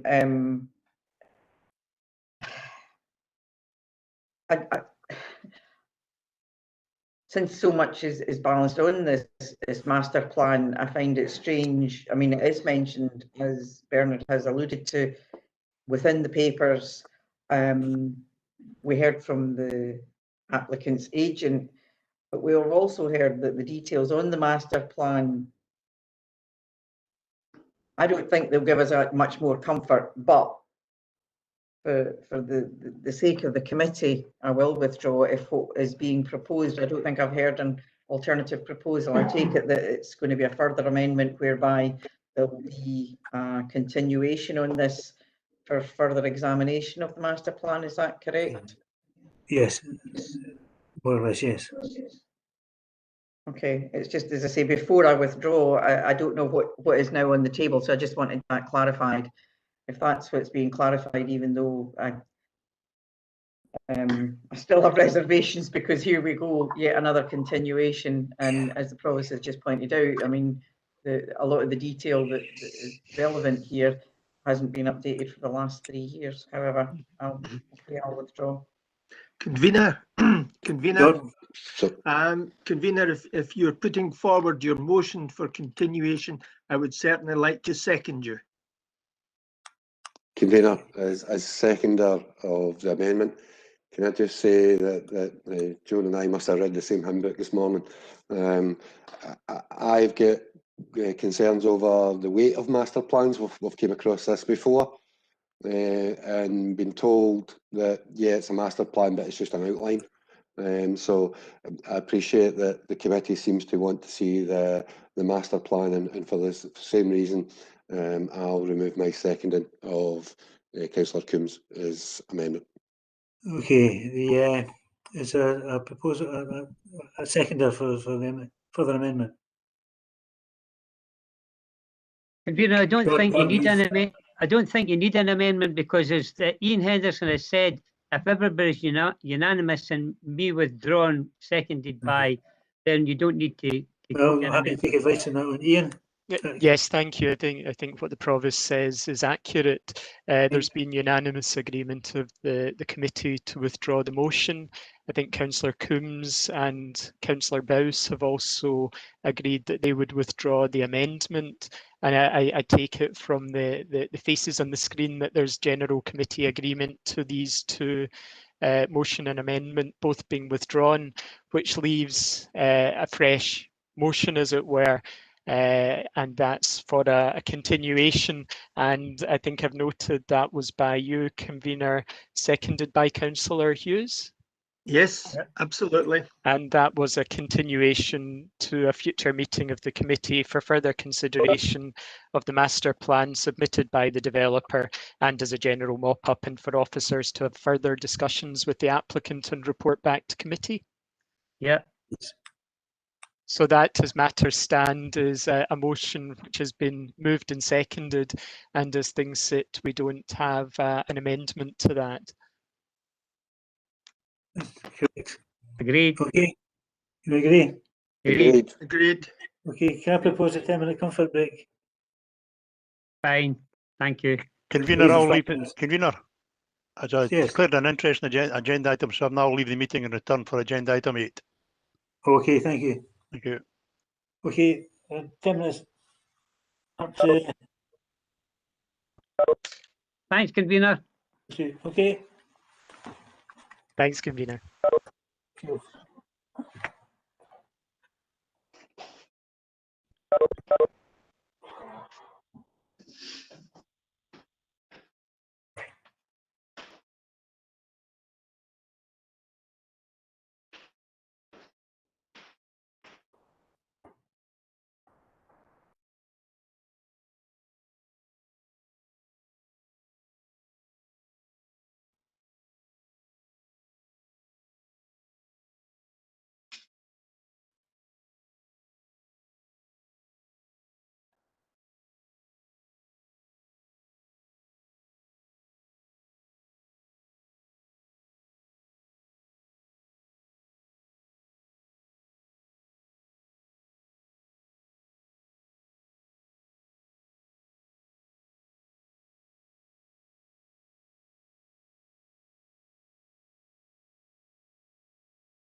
so I'm kind of, I've only what time if I didn't ken, I didn't ken what she's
Hi, Mr. Smith, just to let you know that the meeting's currently adjourned just for another few minutes, and then when we resume, we'll be on item 7. You're here for item 8. I don't know if you want to just stay on the call, you're welcome to, or I can call you when we get to number 8. Oh, sorry, you're muted just now. Just to let you know, we are on the live stream, so the live stream's running just now as well.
Getting there.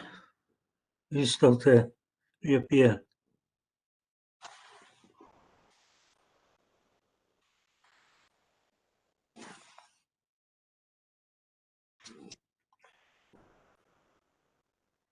Convener, it's Ian Henderson. Councillor Kerr passed on his apologies, but he needs to recuse himself from the rest of the meeting. He needed to do something else.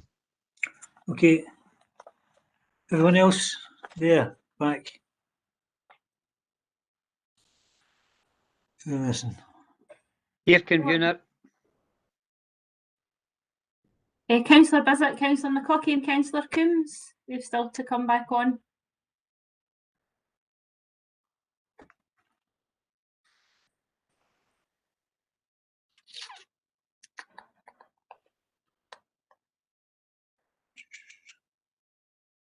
I'm singing them.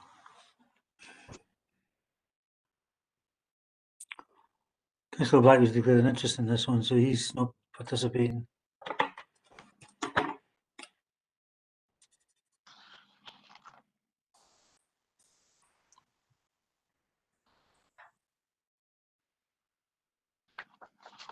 Karen, it seems obvious, but would you be able to remember to let Councillor Blackwood know once we've dealt with this item? I will go in. Thanks, Karen. Still missing 3 members.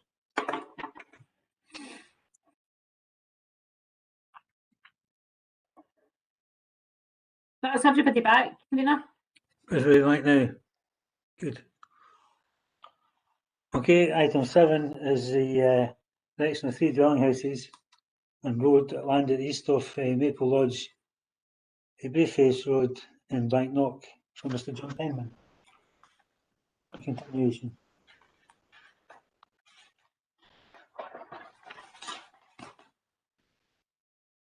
Who's here from planning that's taking this report?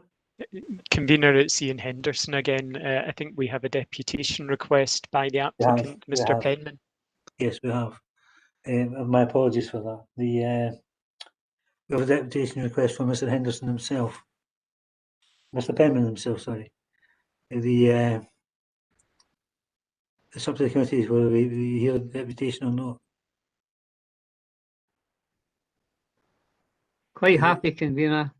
Okay. Yes, happy. Right. Anyone otherwise minded? Convener. Yes, Councillor Coombs.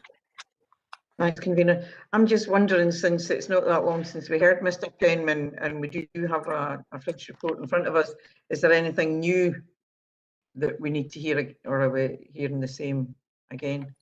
Well, I think we can ask that question whenever he gives his presentation.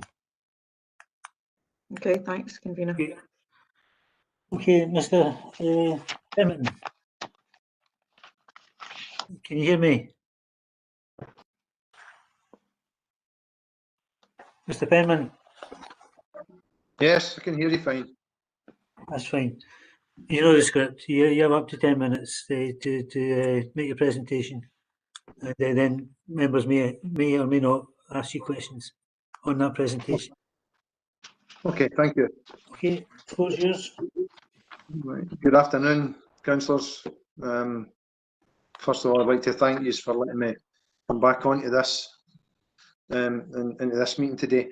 I'm going to make this short and sweet. For the past 2 hours, I've been listening to your debate on the previous item, and a lot was spoken about local economy, local well-being, creating jobs, all these kind of things, which is all positive, very positive, and that's all I'm trying to do up here at Cloybank.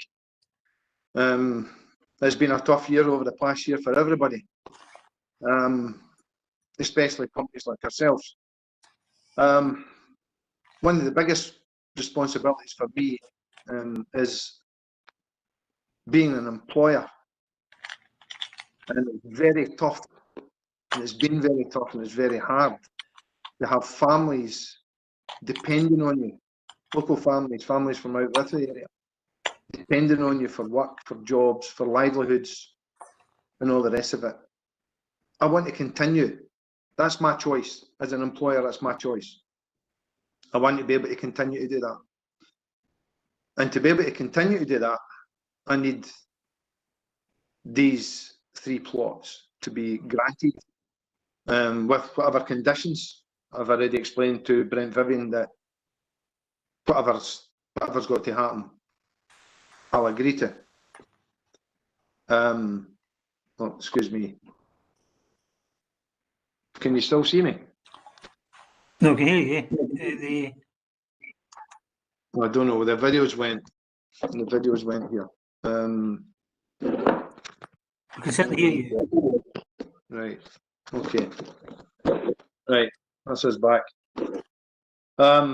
Yes, as I said, listening to the previous debate and whatnot on various items, over the past while, Cloybank has provided a haven for so many families, children and whatnot over this latest pandemic year.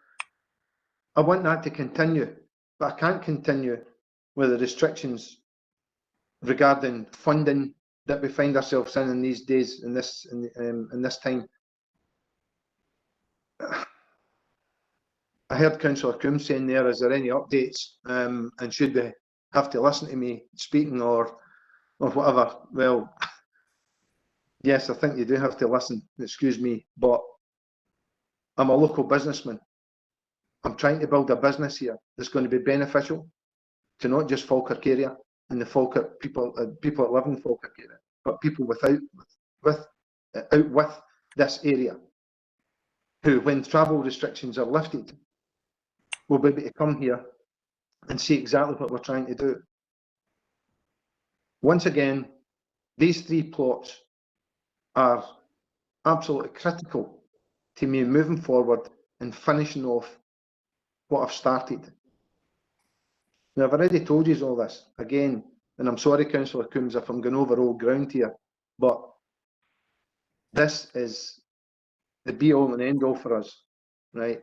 And I'm sitting, you can see my face now, so you can tell that I'm not sitting here trying to pull the wool over anybody's eyes at all. At all. This is serious business. If you're saying to me that Falkirk is open for business and you want people to know that Falkirk is open for business, let me finish what I've started. Let people from Falkirk and other areas come and enjoy what we're trying to build here. Right? That's all I'm asking. I'm not asking for any favouritism or anything. If these 3 plots are granted, that's it. That allows me to finish what we've started and provide Falkirk with a facility that they'll be proud of. And so many people rely on. So many people rely on Cloybank. You wouldn't believe it. The support that we get from locals, from people out with, people coming to see what we've got. And the fact that they can come in here for nothing, free. We've got a small play area. The kids love it, absolutely love it. Parents are coming up to me all the time saying, why are you not charging for this? You should be charging a fortune. No. No. That's not the way we work. It's not the way I work. Right? I'm looking for 3 houses, 3 plots. There's a site directly opposite us that's had planning permission for 550 houses now for years, and nothing's moved forward with it. The one you've just discussed there has been on the committee now for years. At the last meeting, Councillor Coombs brought up that this application's been on for a year. So I don't think I'm doing too bad if it's just a year in comparison to some of the other ones it's been on. And I know they're major because it's a vast investment. Well, this is a vast investment. This is a vast investment that I've made. Every penny I've earned over the past 10 years has been into this business. Every penny. I don't live some kind of life of, of luxury in any way or form. I work 100 hours a week, every week God gives. Because this is what I want to do. That's my choice. I'm not asking for any favours. All I'm asking is for Falkirk Council Planning Committee to support a business that's trying to make a difference. And make a difference to so many people. With the mental health issues that we're having, the well-being issues that are just going to exaggerate and get worse over the coming years. People need somewhere that they can come to and have a bit of normality in their life. That's all we're trying to do here. That's it, in a nutshell. Brent, I've sent you all the information that I've got and that I'm willing to submit. And I know you're going to ask questions about a business plan and whatnot, and why is there not a business plan? Why has it not been written like something in the back of a fag packet, like a comment's been made before? That's not going to happen, right? If I could do you a business plan, I could do you an old singing and dancing business plan, but it'd be lies, absolute lies. Because even now, nobody can tell me what's going to be happening next month, 6 months, a year, or 5 or 6 or 10 years from now. Nobody.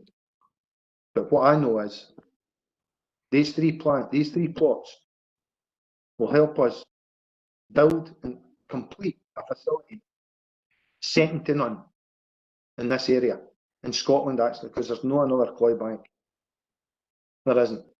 The new training centre, once restrictions are lifted, that's going to be imperative for us to be able to work with the children that we've been working with from the age of 12 upwards into adults with learning difficulties, with disabilities. That's what we're trying to do here. That's it.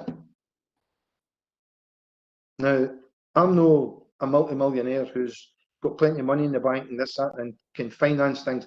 I'm selling off assets to do this. I'm not going to the bank. I'm not coming to the council and asking for money. I'm selling off assets. Do I want to sell my assets? No, I don't. Do I have any other option? No, I haven't. I haven't. I've not got another plan, right? I've not got money stashed in a box under the bed, right? Every penny we've got and we've had over the past 10 years has been into this business, and nobody knows that better than Brent Vivian. Because Brent, you've seen this business grow for the past 10 years. And what I would ask councillors, is there any of you actually came to Cloybank and seen what we're actually doing here? Yeah. Right? You know, so. Yes, also. Right. Listen, I thank you for your time. There's not really much more I can say here. Right? Nothing.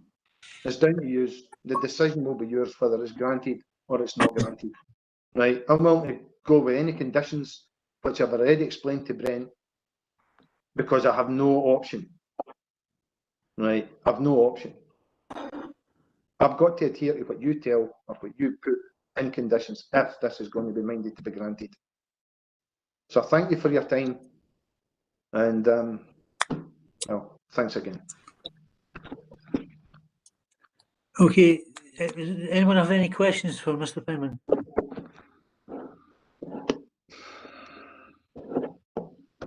No questions? Oh, okay. Can I thank you, Mr. Penman? As I say, you're perfectly at liberty to remain, to listen to the debate, but perhaps not participate, but to listen to the debate, and hopefully we'll come to a conclusion today. Thank you very much, Convener. Thank you. Okay, the case officer after you is Wilson. Is it Brent that's speaking there? Yeah, that's right, Convener. Thank you. Members will recall that the Planning Committee considered this application on the 21st of October 2020 when it was agreed to continue the application. The committee further considered the application on the 21st of January 2021 when it was agreed to continue the application to the March meeting, or sooner if possible, to allow officers to review information received from the applicant in December 2020.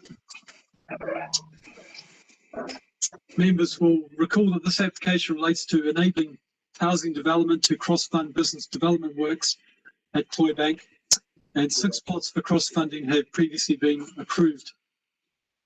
Since the application was considered last October, the applicant has submitted further information in relation to expenditure of the income from the proceeds of the previous plot disposals, the development works and other items to be funded by the proposed additional house plots, costing of the works and other items, and pedestrian access to the estate. The applicant has also confirmed that he wishes to rely upon the original business plan submitted in October 2019 as amended by an updated section on finance submitted in December 2020. Business Gateway Falkirk were requested to review the planning application in light of the applicant's further information and submissions. Their comments are summarised in paragraph 5 of the report, and they advised that the original business plan still seems fairly fit for purpose, and creating a new one would not add much value. The impacts of issues such as COVID, Brexit and general economic change are unknown in all sectors, so it is difficult to say how any business will be impacted moving forward. It does seem that the applicant is trying to raise the capital to complete the build of the training centre and hospitality suite, following which the focus will be on making the business sustainable through its other income routes. And the new finances indicate the sale of the 3 additional plots will provide sufficient income to complete the hospitality suite and training centre after costs are taken off. It is viable that the building costs have gone up as the cost of all materials seem to have increased with COVID and Brexit. Business Gateway also acknowledged the applicant's commitment and his drive to make Cloyback a positive place for the community with multiple activities on offer. The report to the October committee indicated that the business case was deficient in a number of respects and raised a number of questions and concerns. The further information and submissions received since October committee have to a large extent addressed these concerns. In particular, it can be noted that the applicant has advised that the shortfall in funding to complete the approved development works was attributable to an unforeseeable increase in the required payments to the heritable creditor, increased building costs, and some deficiencies in the original costings which were prepared on the basis of the work being done in-house and excluded site servicing costs. The applicant has also advised that the option of securing the shortfall in funding by additional lending is not possible. This is because his existing provider does not do commercial lending anymore, and no provider is prepared to lend on anything as long as such a loan cannot be secured as first charge on the property. The applicant has clarified the additional plot sales are intended solely to complete the approved hospitality suite and training centre after deduction of site servicing costs, professional fees and payment to the heritable creditor. The applicant has submitted that income from profits generated by the business should provide sufficient capital to invest in construction of other approved works, which are the golf station and the hydroponicum. Detailed up-to-date costings for the works to complete the hospitality suite and the training centre prepared by an independent cost consultant have been submitted. Based on the further information, it is accepted that the proposal for 3 additional dwelling houses is the minimum necessary to cross-fund completion of the hospitality suite and the training centre after deduction of reasonable costs. And the applicant has also confirmed that he would agree to enter into a new Section 75 planning obligation in the event of planning permission being granted. There does remain an outstanding matter in that the existing Section 75 planning obligation requires the developer to keep up-to-date and accurate accounts of the income from the plot disposals and expenditure of that income and make those accounts available to the council. However, I can note now that account information was received on Monday this week, and we are currently giving that consideration at the moment. It is, however, unfortunately also confirmed that it remains the case that open space and education contributions required by the Section 75 have not been paid prior to house occupation, which obviously does remain a concern. The Council's Development Management Unit will continue to monitor the situation and consider its options as necessary in terms of enforcement. This matter does not preclude the Planning Committee from supporting the current planning application, but as previously suggested to committee, that does not necessarily instill confidence in the council entering into a new Section 75 planning obligation in relation to the payment of contributions. In relation to the open space contributions, the applicant would like to apply to modify the existing Section 75 on the basis that he would ask the council to accept existing facilities at Cloybank in lieu of the open space contributions. These on-site facilities are a children's play area, an animal petting area, outdoor seating areas, and a path network. Any such application to modify the Section 75 would be considered on its merits and potentially by the Planning Committee. In relation to the education contributions, the applicant has suggested that the new Section 75 could make the new education contributions payable prior to any work starting on the new plots, which would at least provide the council with some additional reassurance. The next section of the report relates to access and transportation matters. In summary, it is considered that there are no access or transportation issues that would give grounds for refusal of the application. In conclusion, as detailed in the October committee report, the application does not accord with LDP2. The application site lies out within the urban limits within the countryside and does not satisfy any of the circumstances set out in LDP2 to support new housing development in the countryside. However, the principle of housing at Cloybank to cross-fund business development works was established in grant of planning permission P120124 PPP for 6 house plots. The current application seeks planning permission for an additional 3 plots to fund completion of the approved hospitality suite and training facility. The reasons for the shortfall in funding, and therefore the proposal for an additional 3 plots, is explained in the report, and the applicant's further submissions have addressed the majority of concerns with the business case, as informed by further comments by Business Gateway Falkirk. On balance, and recognising the potential benefits of completion of the works to the community and local economy, it is now recommended that the committee agree that it is minded to grant planning permission in principle, subject to the terms and conditions set out in paragraph 24 of the report. Thank you, Convener. Okay, thank you, Brent. You've heard it from the planning officers and you've heard it from the developer. Come up with the questions from the floor or points or motions. Councillor Bowes. Thank you, Convener. Can I thank Brent for his presentation? More importantly, can I thank Mr. Penman for his impassioned presentation?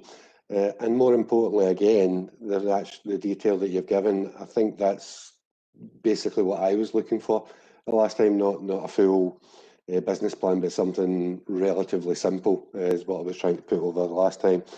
I know Cloybank, I know the good work that it does, and I hopefully, if the committee passes this, I've got to wish Cloybank well, but I'm happy to move the recommendations as minded to grant. Thank you. Okay, thank you very much, Councillor. Anyone else?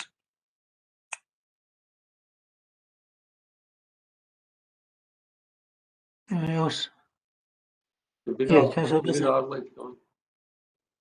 Thanks, Convener. I'd like to thank Mr. Penman for his impassioned presentation there, and I think he's addressed the issues that we had at the last meeting around the business plan, and we have got some comfort that the Business Gateway's looked at this and they're quite happy with it, and it is a cross-funding project, and certainly it's in these economic times it's something that we'd want to encourage.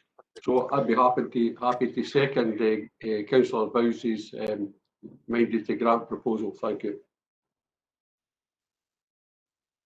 Okay, the Councillor Coombs. I think Councillor McCluckie had his hand up first, Convener. All right, didn't see him. There he is. Hey, thanks, convener. I believe that a number of things has been answered, but if I could ask the planner, Brent, what you said is you had got details, you know, for enabling development, there has to be a business plan, and what you said is you received that on Monday. So if you've no time to scrutinise it, how can you say that it meets the terms if you've no time to go through it? Brent? Just to clarify, in terms of the business plan, we did receive an original business plan in October 2019. We had some discussions about whether some further amendments or information was required. There was an updated section on finances received on the 17th of December 2020, which has been reviewed by Business Gateway Falkirk, as I mentioned previously. In terms of what we received on Monday, we received some accounts information, and that relates to the expenditure of the income from the existing 6 plot disposals. So that's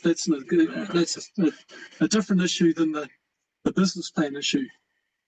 Under the Section 75, we need to be satisfied in terms of the expenditure of the income from the existing plot disposals. So that's a Section 75 matter that we're currently looking at. So that is a separate issue from the business case for these additional 3 plots. So that information was received on Monday, and that's with us for consideration at the moment. I appreciate that, but what we're doing about the Section 75 for the other one, I understand that, you know, it has put a lot of information into the play provision and that quite clearly meets the what we're asking for in play area, for example. But there's still this issue about the 6, well, 5 of the 6 houses been occupied. So is that going to be dealt with in this new Section 75s? Because we've still got to resolve that issue, have we not? Brian? Well, there would be a new Section 75 for the 3 additional plots, and there would need to be consideration around contributions as we've highlighted in the recommendation. Unfortunately, there would still be a remaining issue in terms of compliance with the existing Section 75, which relates to the existing 6 plots. So that would be an ongoing issue for us to deal with. But if we can't get the first one resolved for the 6 plots, how can we guarantee that the compliance will be made for the second 3? Well, for the next further 3? Just a question. Well, there were a few points noted on that in the report. Firstly, in terms of the open space contributions which are outstanding, as I understand it, the applicant would like to bring forward a separate planning application to remove the requirement for that for those contributions on the basis of the existence of on-site facilities. We obviously haven't seen that application yet. It hasn't come in. When it does come in, we will need to consider it on its merits, and potentially that would come before the planning committee.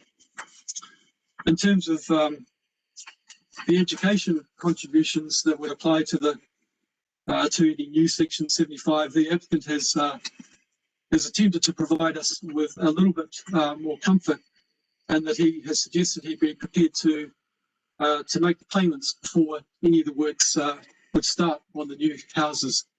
That's different from the existing Section 75, where the payments are linked to the occupation of the houses. Okay. Comfortable with that, Councillor? Yeah, thank you very much. Okay, anyone else? Councillor Coombs? Thanks, convener. I hear and I understand what Mr. Penman's saying. He's made it quite clear the last time he spoke to us and again today. However, what we as a committee should determine this application on is in accordance with our own planning policies. Policy HC05 restricts the development of houses in the countryside, and it does that for good reason, because houses out with settlements are harder and more expensive to service. Houses out with settlements are reliant on car travel. Scattering houses around the countryside harms the look of our countryside. And granting one house, as we've been shown many times, creates a precedent for others. On this particular site, we've already granted the 6 houses, or 7 if you include the 2007 permission, as an exception in order to help a rural business. And I understand the economic arguments for that. I think what we need to remember here is that there are economic arguments and there are planning rules and regulations that are in place for very good reason. We got those 6 houses. The problem is we didn't get all the benefits that were promised. Now that's been gone over in detail by both Brent and Councillor McCluckie, and is detailed in the report. Now this is not because of bad faith from the applicant. It's inherent with any exceptional grant type application, because there can be no real control over how any capital gain is actually spent. Once the houses are built, there is no sanction if that money is spent unwisely or on anything else other than what we've got in our report. We discussed it previously when Mr. Henderson very kindly illuminated me about the Grampian, whatever that rule was that meant you had to say things negative to put your conditions in place. I'll need to go back and read my notes again. But we don't have any control over it. There can be no guarantees that any rural business will survive during the lifetime of the houses. The houses will be there for a long time, but as we know, and as Mr. Penman said, business at the moment is a risky thing. We all know how uncertain the economy is at the moment, and a business plan represents the applicant's hope. It's not a legal document. A Section 75 agreement is enforceable in the court, but it's reliant on interpretations such as satisfaction and what's reasonable. This council has chosen not to enforce the current agreement to date, and a Section 75 can be modified. So that's why we're having a huge amount of debate about the Section 75. The Section 75s are there so that we, as representatives of the general public, are looking after their interests, not a specific business, not a specific area, but the whole of the council area and the people we represent. Fundamentally, the planning system shouldn't be used as a source of free finance for businesses. There are established ways of financing a business, and if a business can't raise the money, then there's a reason for it. Either the commercial risk is excessive or you've got a poor credit rating. Being unable to fund a business is not a reason for us to set aside our own planning policies. And Brent just covered that Mr. Penman has confirmed that no other lender is willing to give him the capital needed to further his business. Now, there's no reason to suppose that Brayfest Loan is the only place in Falkirk Council area where training can be given. I absolutely appreciate that the work that's being done there is good work. And in answer to Mr. Penman's question earlier, yes, I have been out to Cloybank, but it's actually rather awkward to get to. And there's no reason why it's the only place in the Falkirk Council area where a rural business can operate. I think also for the fact that our ETU people are helped out there, we need to be even more critical of what we do here, because other businesses that may not have the benefit of us overturning our own planning applications could look at this and say, well, that business only got that decision because he helps working with the council. So we need to be extremely clear and open and transparent and make sure that we have consistency in our dealings here as we do with other businesses that may not be working with us on another level. Today, as I say, the business has struggled and the full 2007 plan still hasn't been implemented.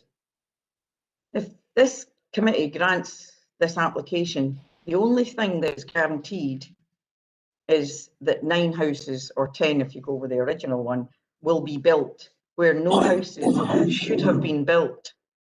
You have no real control on how this capital gain will be spent. You've got no control on how the business will operate or even survive. This committee takes all the commercial risks and none of the benefits. I wonder if I could just ask, I'm assuming that, as I said about the sanctions, but are there any real sanctions available once the houses have been built? Are you asking me that? Yeah. Yeah.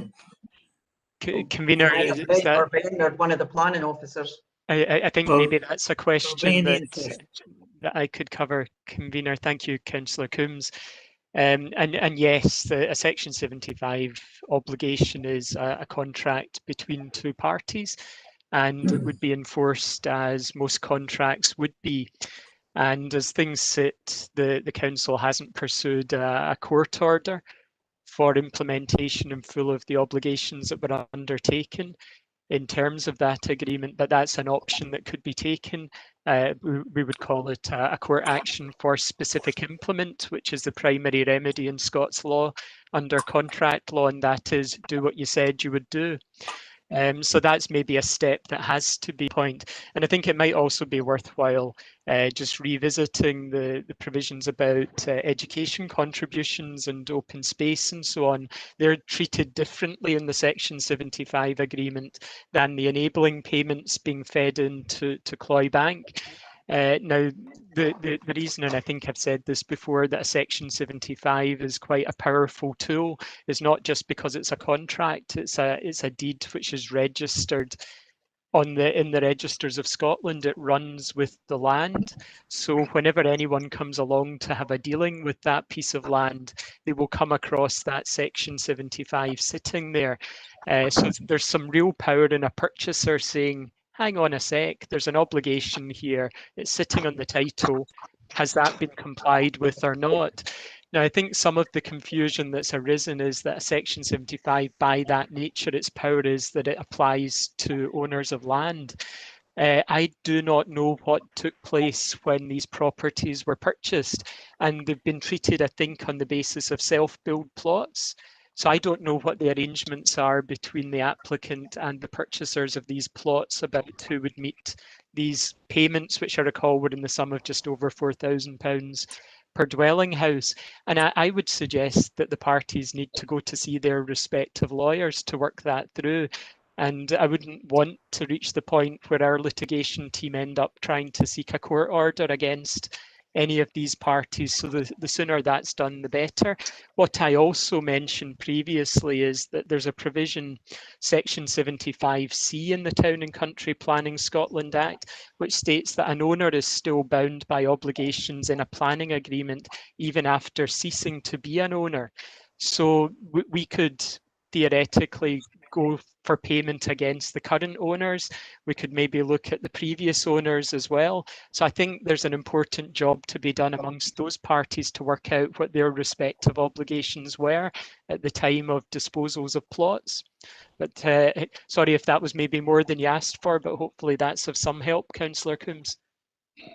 It is, Ian, as I say, it's just a quagmire, and as I say, it just doesn't fill me with confidence about, again, as I say, breaking our own town and country planning rules about building in the countryside when we've got this kind of history.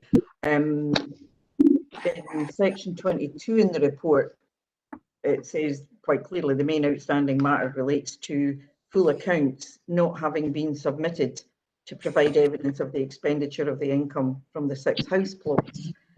And now, given that this started in either 2007 or 2012, whichever application you want to refer back to. It says again in the report that officers say that it doesn't preclude a decision to support the current application, but it does not necessarily instill confidence in the council entering into a new section 75. And I completely understand what you're saying, that it goes with the landowner, but that again doesn't instill confidence in me, because we could find ourselves again in that complete same situation. Can I just briefly ask, I don't want to labour this, I appreciate the time for the committee, why wasn't the section 75 for the 6 houses enforced at the first breach? The planner to answer that one? Or a lawyer? Ian? I don't know if you know, I mean, it's just a question that came to my mind. I don't know if Sticking your hand up. Sorry. Thanks, Councillor. Ian might want also to come in on this point. Obviously, the situation, as explained by Ian, was that there are other people who've purchased these sites who are also potentially due to make these payments to the council. So that it's not so straightforward as just being Mr. Penman. There's other parties involved here, and it's something that Brent can also maybe clarify, has been raised with those plot owners to seek clarification of that position. So it's not, it's still a live issue, and as Ian's referred to, it's there's an opportunity there still to pursue that point. Okay. So basically, we're in the position where the section 75 goes with the planning application, but then you're chasing whoever if we don't get it. Again, as I say, from a community point of view, I just find this very frustrating.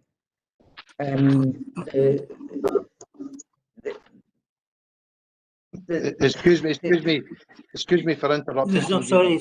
You're not allowed to talk. Sorry. Councillor Coombs, are you finished? Well, as I say, I've got a lot of issues, and I'm also very frustrated at the fact that yet again the officers seem to be getting information from Mr. Penman very much at the last minute, given that it was October that we originally looked at this, and then we asked for the business plan, and it was too late to be considered before our previous meeting in January. And again, we're hearing that there's information coming in at the last minute. And given that, this isn't an individual building a house, Mr. Penman must know his way around the planning system. I find it frustrating that officers are being, we as a committee are asking for information and it's not coming forward timiously. But I'll wind up just now. I think that it's, again, we've no control how the business will operate or what the section 75 will ever come to. And I do think that the planning authority and we as a committee should not be used to finance businesses. There are plenty of ways that can be done, and other businesses do go ahead with it. I understand that we do have enabling developments, but as I say, I just think that we'd be setting a terrible precedent. We'll be getting a reputation as a pushover. So I move that the application is refused for the reasons that we were given in October. This application is contrary to the policy PE14 in the countryside, HC05 housing in the countryside for the local development plan, because it doesn't meet any of the circumstances prescribed in the policy to support new housing in the countryside. So as I said, I haven't heard anything today that's made me change my mind since we met in January. Thanks. Okay. Can I just say that Cloybank is understandably the emphasis has been on the 3 additional houses, but the facilities that Cloybank have produced for the community are absolutely wonderful. And I remember going to Cloybank some years ago as part of the original planning delegation I to was the there. site. And yeah, and you can be anything but impressed. What's also impressed me is the fact that, despite the fact we've been through a year, this horrible virus and all the lockdown, and the impact this has had on play facilities and play companies and etc. etc. This company's still here. They're still here, and that gives me huge encouragement that the issues that we are faced with today, they will be able to overcome in the not too distant future. And I think that I know that similarities get drawn about the local plan, etc. Local plan isn't a rule. Local plan is a policy, and it has contained within it the issue of mitigation. And I think there's clear mitigation in this particular application for us to be satisfied. So I'm Sorry. happy to second the motion that came in from Councillor Bowes. Just to avoid your comments, convener, but with all due respect, I'm not criticising the business and what it does. I have been out there, as I said, and yes, the work with ETU is exceptionally good work. However, it's the point of process, and if other businesses came to us and said, we need to develop houses in the countryside as enabling development because we do good work for and other, I just think we need to be very careful here that other businesses looking on this decision don't say that we were given preferential treatment because this business helped us with another department. I think it really is, as I say, something we need to be very careful about. Point taken. I'm not criticising the work done there, I'm just looking at the process. Anyone else? Convener, just for a point of clarity, I already seconded Councillor Bowes's motion. You're correct. The apologies for that. Anyone else? Go to the vote. Sorry, is there a seconder for the amendment moved by Councillor Bowes? Councillor Coombs, I assume you mean. Sorry, Councillor Coombs. Yeah, it's been a long morning. Blood sugar level isn't where it should be. The Councillor Bowes's amendment Convener, I'll just for to get to the vote, I'll second Councillor Coombs' motion and just go to the vote. Okay. Ian? Thank you, convener. I have a note that we have a motion by Councillor Bowes, seconded by Councillor Bissett, and that's to agree the officer recommendations in the report, which is amended to grant planning permission in principle subject to section 75 and conditions. And we have an amendment by Councillor Coombs, seconded by Councillor McCluckie. And that was in the same wording as the recommendation that was in the report in October 2020, and I'll read that out. The application is contrary to policies PE 14 countryside and HC05 housing in the countryside of Falkirk Local Development Plan 2, as the proposed development does not meet any of the circumstances prescribed in the policy to support new housing in the countryside. The proposal therefore represents unjustified housing in the countryside within the terms of these policies, and the applicant has failed to demonstrate to the satisfaction of the planning authority that there are material planning considerations to otherwise justify granting planning permission contrary to the terms of LPD 2. So moving to the vote, Councillor Alexander. For the motion. Provost Buchanan. Motion. Councillor Bissett. Motion. Councillor Blackwood has recused himself. Councillor Bowes. Motion. Councillor Coombs. Amendment. Councillor Hughes. The motion. And Councillor Kerr isn't in the meeting at this point. He's absent. Councillor McHugh. For the motion. Councillor McCluckie, Amendment. Councillor Murtagh, For the motion. and Councillor Nicholl. For the motion. Thank you.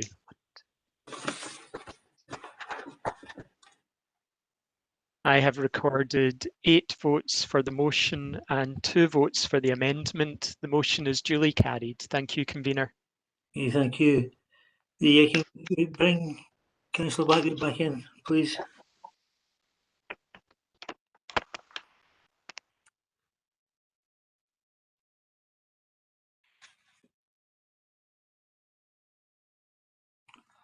Councillor Blackwood back in?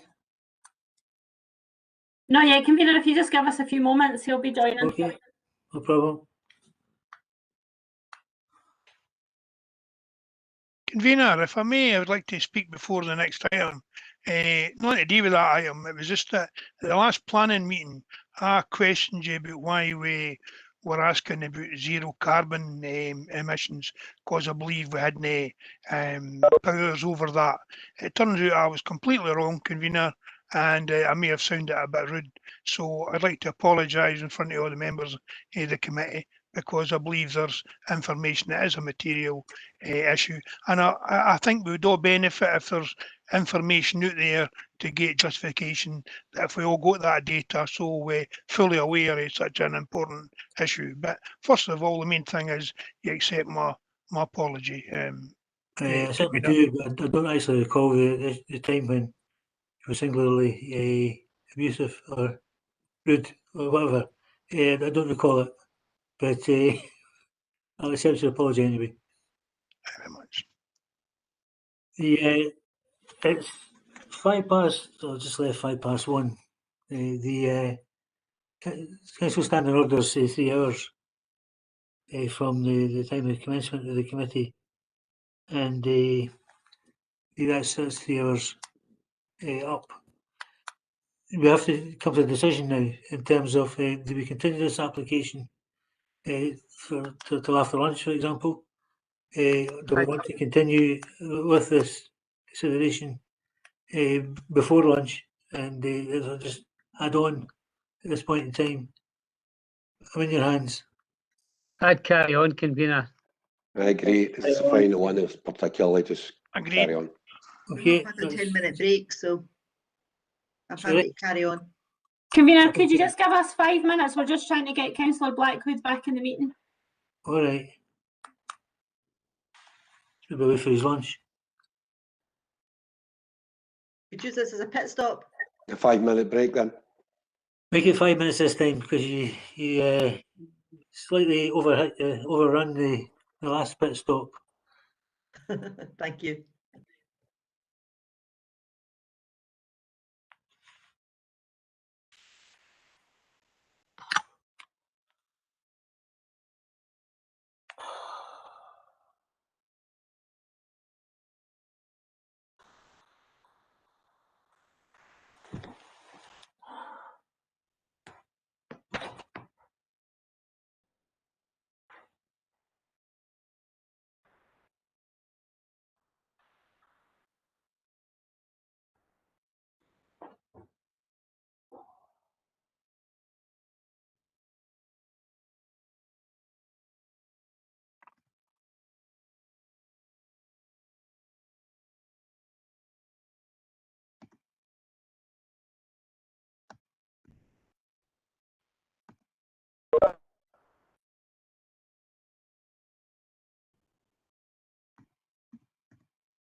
Mr.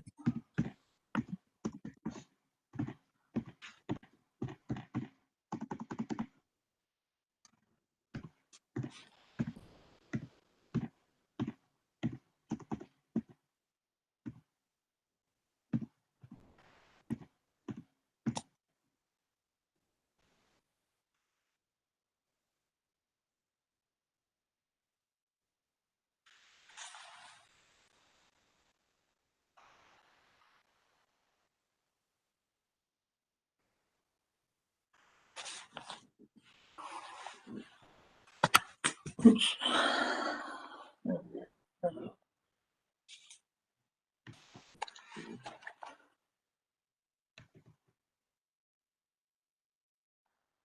Sorry, convener, if you just give us a few moments, we're just having problems getting Councillor Blackwood. I'm going to give him a call. I'm in. Oh, you're there. That's great. I Aye. couldn't see you. Brilliant. I wasn't sure if that link worked. It did, aye, thanks. Brilliant. I That's didn't great. realise Thank- that when you wrote it, you couldn't read the original link, you couldn't read, Right. just rejoin.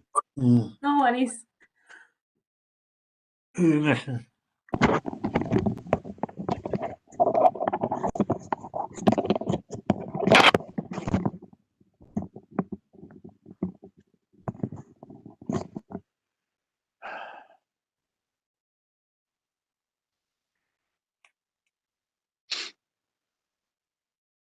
Everyone back that's participating?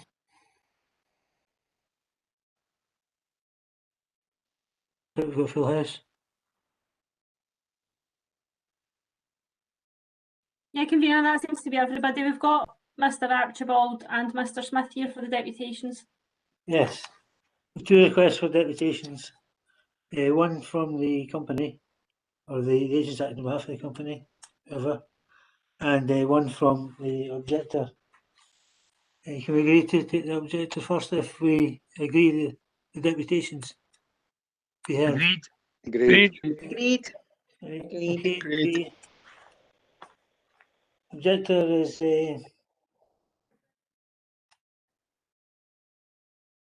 Mr.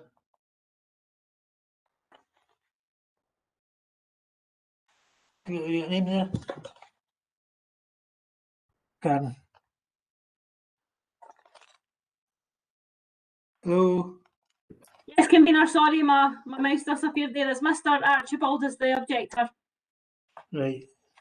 Mr. Archibald, I don't know if you've heard any of the meetings so far, but as a deputation, you're entitled to 10 minutes on the subject of the application before us, and then if there's any questions from the committee, if you take these particular questions. Do you understand? Yes, I do, thanks. That's fine. The as the objector, the floor is yours to commence the item. Oh, thanks very much, and good afternoon all, and thanks very much for agreeing to my deputation request. I'm speaking on behalf of my wife and I as neighbours to the application site. For brevity, I'll refer to the Director of Development Services report to this committee as the report to the planning approval reference P190375 full for the demolition of the existing house and outbuildings and replacement with a large house and garage as the original application, and to the current application reference P200581 full as the garage proposals. I'll examine material considerations, cumulative impact, planning context, landscape visual impact assessment, and will make a recommendation for the planning committee to consider. Material considerations. The report considers the garage proposals do not raise any material considerations, so it would not be appropriate to revisit the entire development approved under the original application. I think cumulative effect is a relevant material consideration. What does this mean?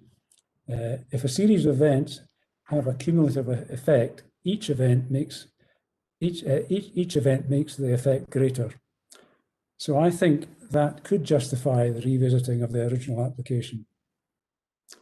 In examining the likely forces for future change, the local development plan recognises the open character of the area around Colcots and Marrison Holdings, which is where the application site is. And the higher density of small buildings make this area sensitive to further development, with new buildings and conversions of existing leading to cumulative effect. Without careful development management by the council, this could lead to the gradual erosion of the special character of this area that the local development plan policies are designed to protect and enhance. How do the proposals contribute to this cumulative effect? Increased footprint. The report refers to there being no increase in footprint in all sections, including drainage. However, in this context, the large balcony and colonnade which supports it will increase the rainwater catchment area of the building by some 40 square metres. So the building footprint will increase. Intensification of use. The report advises there is no intensification of use. However, the proposed dormers will bring into use areas along the edge of the approved garage loft that would be unusable due to lack of headroom. In addition, the first floor accommodation will include all the facilities associated with a two-bedroom house, including kitchen and shower room, and so intensifying the use of the site, including drainage and water. All of these things will contribute to the cumulative effect of the proposals. Context. All planning proposals need to be considered in terms of their context. The report notes that following a site inspection for the original application, the Planning Committee determined, and I quote, "The scale and design of the proposal could be considered to be appropriate to the site and its setting," end of quote, and therefore granted planning permission. The report concluded, and I again quote, "The proposed development does not accord with the policies of the development plan and supplementary guidance. The scale and design of the proposal would not respect the character of historic development in the area or the landscape setting. However, the dwelling house approved under terms of planning permission P190375 full is under construction and constitutes a significant material consideration, end of quote. This changed the planning context for the consideration of the garage proposals and resulted in the Director of Development Services taking a different view. And again, I quote, "The proposed development would respect the design of the dwelling house under construction and would integrate well in terms of scale. On balance, there is justification in this case to set aside the development plan and grant planning permission," end of quote. However, while the approval of the original application changed the context within the site, it has not done so with the site. Its surroundings remain unaltered. That is, they continue to be a local landscape area in open countryside, sensitive to cumulative effect. It will not change the visual impact of the entire development situated on its prominent site when seen from the B9109, A904 at Marrison's and other areas, from where the views will be of a large house and ancillary accommodation, the scale and design of which, according to the report, will not respect the character of the historic development in the area or the landscape setting. In these circumstances, it would be reasonable to consider the combined effect of both the original application and the garage proposals. Visual landscape impact assessment. The report advises the scale of the proposals do not require such an assessment. Having checked the Council's development management documents, I can find no guidance on what the thresholds are for requesting such an assessment. However, in the above noted circumstances, it could be considered helpful to carry out such an assessment, as it could have some significant benefits. Namely, it could help to produce proposals to assist both the original application and the garage proposals to settle successfully into this local landscape area. Secondly, it could promote consideration of the site and its surroundings by appropriately qualified professionals who could also propose any suitable mitigation. And finally, it would demonstrate that the council is responsive to locals' concerns. Therefore, in the event that the Planning Committee determined to approve the proposals, we respectfully request that consideration be given to attaching a condition as follows. A landscape visual impact assessment should be carried out in accordance with the Guidelines for Landscape Visual Impact Assessments, 3rd edition, and to be carried out by a chartered landscape architect. That concludes my statement. Thank you. Okay, thank you very much, Mr. Archibald. We have from the developer, from the applicant, Mr. Swift. Yes, thank you very much, Convener, and the committee for allowing me to speak at this. To be absolutely 100% clear, this is an application for a dormer so that we can actually have accommodation above the garage, which was approved. Convener, I can't hear him very clearly. Sorry, can you hear me okay? Yeah, sorry. That's a bit better. My apologies on that. I hope that's it. Modern technology is fantastic. As I said, this is an application for what we're doing is to have living or livable accommodation above the garage, what we're doing. The extension piece that we're looking at is within the Falkirk Council's planning supplementary guidelines for extensions, because effectively that is what this is. This is not a chance to revisit what we previously had been approved by the Planning Committee. This is not a chance to revisit and open up old issues that we have. The reason that we've now, the applicant has now decided to go with this accommodation and usability for above their garage spaces, the world has changed in the past year since we've had this approved. This will be used for a home office. The applicant is a pretty senior member of one of the our high street supermarkets, so he does have to do an awful lot of work from home. He has that requirement, so therefore we are now in a situation where this is something that has to go forward. But coming back to this is an extension piece over the garage space. This is not a new build house, this is not redoing it. What we are doing here is from the frontage of the site, you will not see the dormers on this application. This is an extension of the dormers which reflect the exact same that's happening on the house. And so therefore they stay in that same format. The only thing that is an additional piece would be an access stair and the access balcony area. Those are required as part and parcel of it. There is no additional requirement for that to add to the water to the site, because those can be done in such a way that they are permeable surfaces and will fall on the ground as per they would naturally, as it would have been done if we kept with the garage as it stood. As I said, the dormer complies with the Falkirk Council's own planning supplementary guidelines and as to what it's got to do.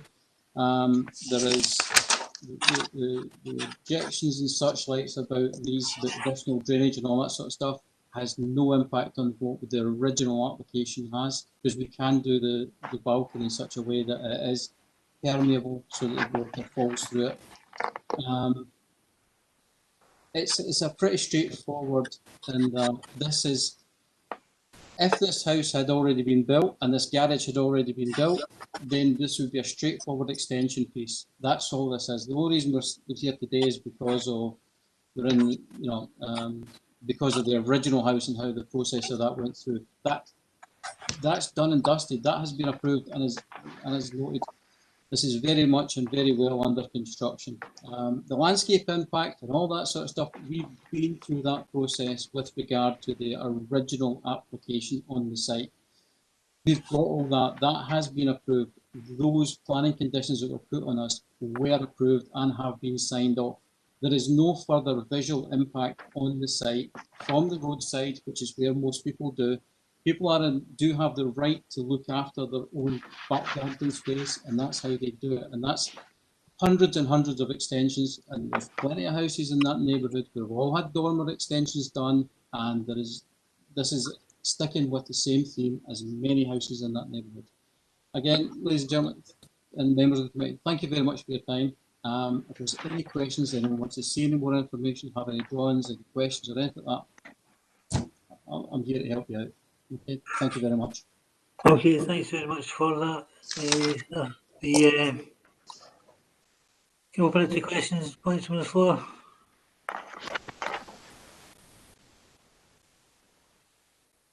Yeah.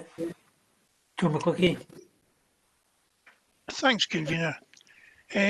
Could any of the two presentations that was made there, one as objector and one for the applicant, we've not got the privilege of seeing going to site at the moment, or our officers. Have we got any photographs we can see to show some basis here? You know what I mean? We're getting told there's a, you know, you can see this for here, and we've got other contradictory wording saying that you can't see it, right? So it would have been helpful if we could have had, we brought it up at the last, planning committee, and about 20 others before.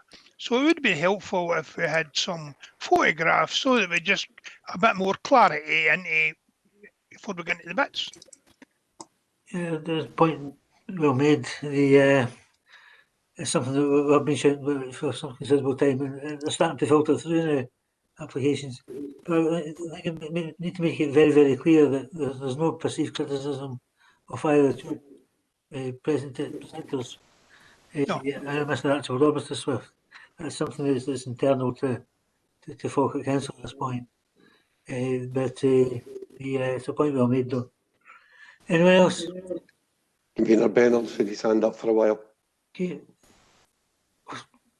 Of course, we blood sugar level really is in a bad state. We still to introduce the report. So at this point in time, we're still with the questions for the developer, for the applicant. No questions. Councillor Buchanan, convener. Councillor Buchanan, provost. Aye, fine. Can you hear me okay? Yes. Thank you very much. That was a good point. I was going to bring the same point up that Councillor McCluskey made, is that it was a long time since we were out in sight there. And obviously the difference to the original application and what's in front of us just now, it'd be easy if we had some photographs showing what they're actually wanting to do. Just one question to the agent there. In relation to the balcony, can you tell me what the situation is with this balcony? Yeah, yes, it's straightforward. It's an access platform that to get into the actual accommodation space that we're looking to build over the top of the garage. If the committee would allow, I can do a screen share and I can actually show a 3D model of the proposed development and what we have currently been approved. If that's permitted, I'm quite happy to do that. Do you have that with you? Be happy with that. Do you have that handy? Mr. Swift? Yes. How long would it take to get that together? It'll be done in 2 seconds. That's fair speed for me. I'm hoping everyone can see this okay. Yeah. Yeah. This is at moment, this is what has been put forward, is this piece here. So we have that is the profile of the original garage that was approved. A couple of dormers to the front, which represent the same as what we've got in the main house. And then round the back, we have a dormer, which is of the same shape, scale and size as what we're looking at. And then we have this as an external walkway to take us up to a balcony to the accommodation piece here. And I don't know if that helps anyone or if there's more's needed or less needed for that. Yeah, it's a case of what's available. And that's certainly an improvement on what we had before. What was approved before? Sorry, let me take that back. What I mean by improvement is in terms of presentation. Yeah.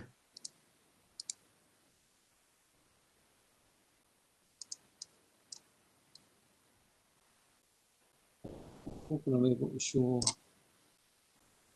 Yeah, unfortunately, sorry, I can't. It's okay. It shows where the balcony is, and it shows the external staircase. Convener, just one more question to the gentleman, and they're tremendous. That's tremendous what we're seeing on screen. Thank the you. balcony, where is it looking onto? Is it looking onto? This looks onto. This is this area here is a field that it looks onto. That's Right. the farmer's field. That's the site boundary. Is this the edge of this green piece here, and then that is the farmer's field, which is then beyond that. So there are no residential buildings in the field No. area. Okay, No, thank you no. very much. Very helpful. Thank you. Yep. Okay. Any other questions? Bringing the planners at this point in time to the paper. Thank you very much, Mr. Swift, for your contribution. No problem. Thank you. Welcome to listen, wait for the decision to be taken. But thanks for your contribution this morning, and thanks also to Mr. Archibald. Brent, is this? It's myself, Bernard. On you. Thanks, convener. If it helps members, in addition to the photographs Mr. Smith displayed, I can show you the plan and showing the garage that was approved on this site. Yes, please, Bernard.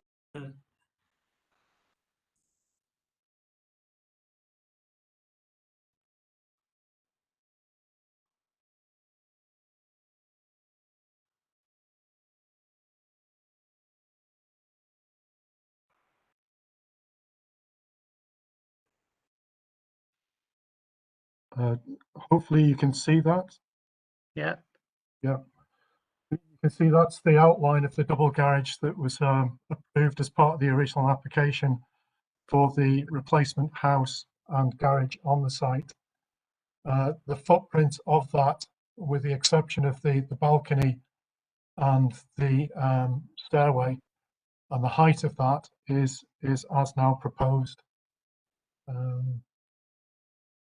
So you can see that's the proposal that Mr. Smith was previously displaying. So that's the drawing that's been submitted to members. And that is the house that's been approved. Okay, that's useful. If you bear with me, I'll just try and close that down.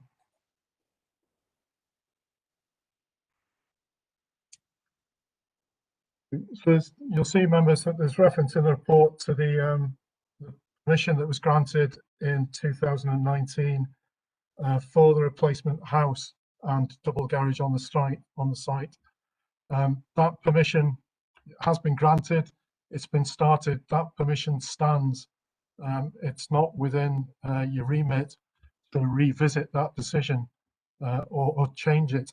The permission is live. So what's being considered by committee today is the application for the amendment to the proposed garage.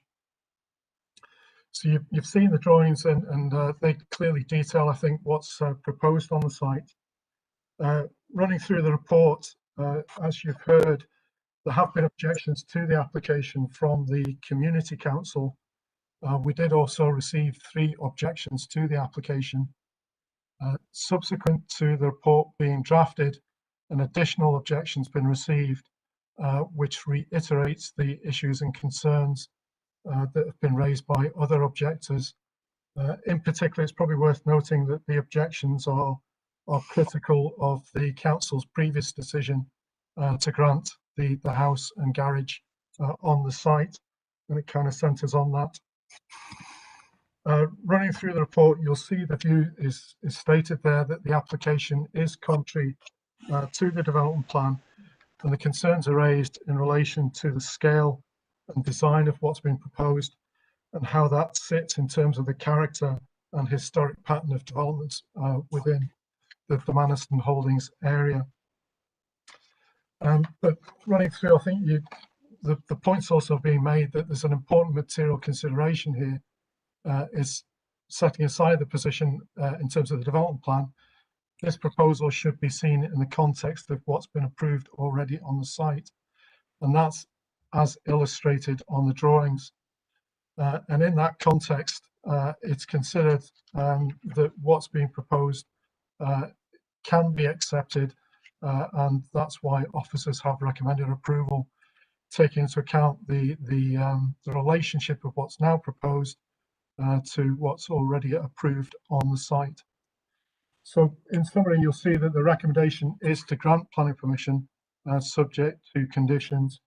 Perhaps also note in there that it was mentioned by Mr. Archibald about drainage issues. That has been investigated, and you'll see that in terms of the consultation responses, there are no objections to this application from the consultees. Thank you, Convener. Okay, thank you.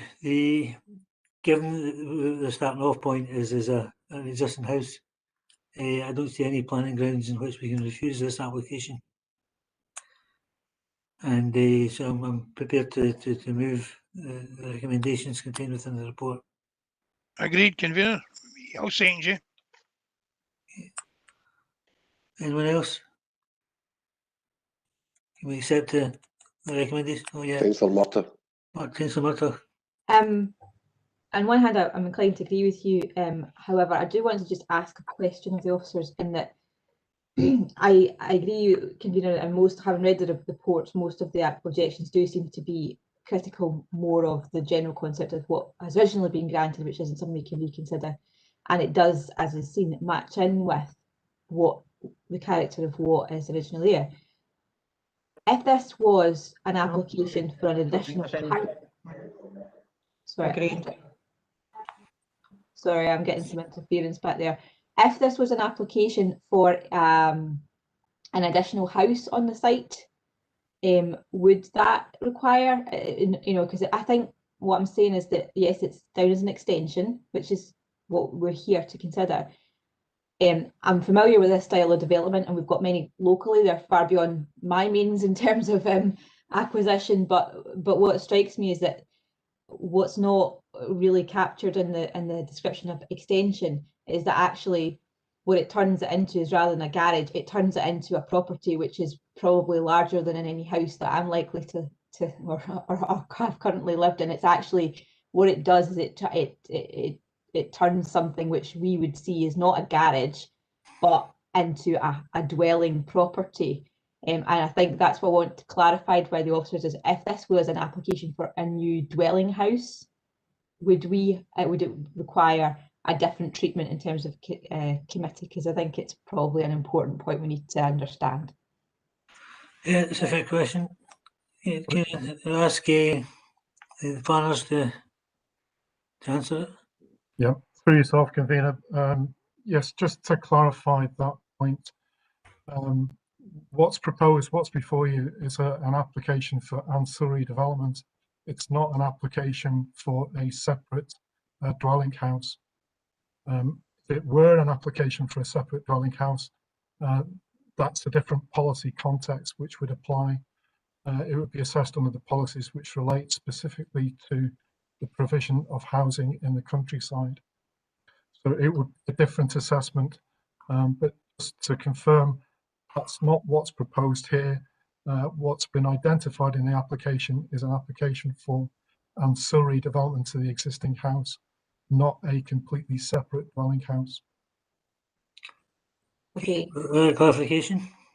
I mean, I think that is clarification, and I think it's important. In this case, and I make the point because I think we have to be aware of the context of it. In this case, I think that because it's exactly the same footprint, and because the balcony is to the rear of the property and the dormers match in with the other house, and as I say, it is the same footprint, I think I would probably would support the application, but I think it has to be made the point that what's proposed is not, the character of it's not, it might be that it's attached to the original house, which is fine, and it's not a subdivision of ground, but it is in fact another dwelling property.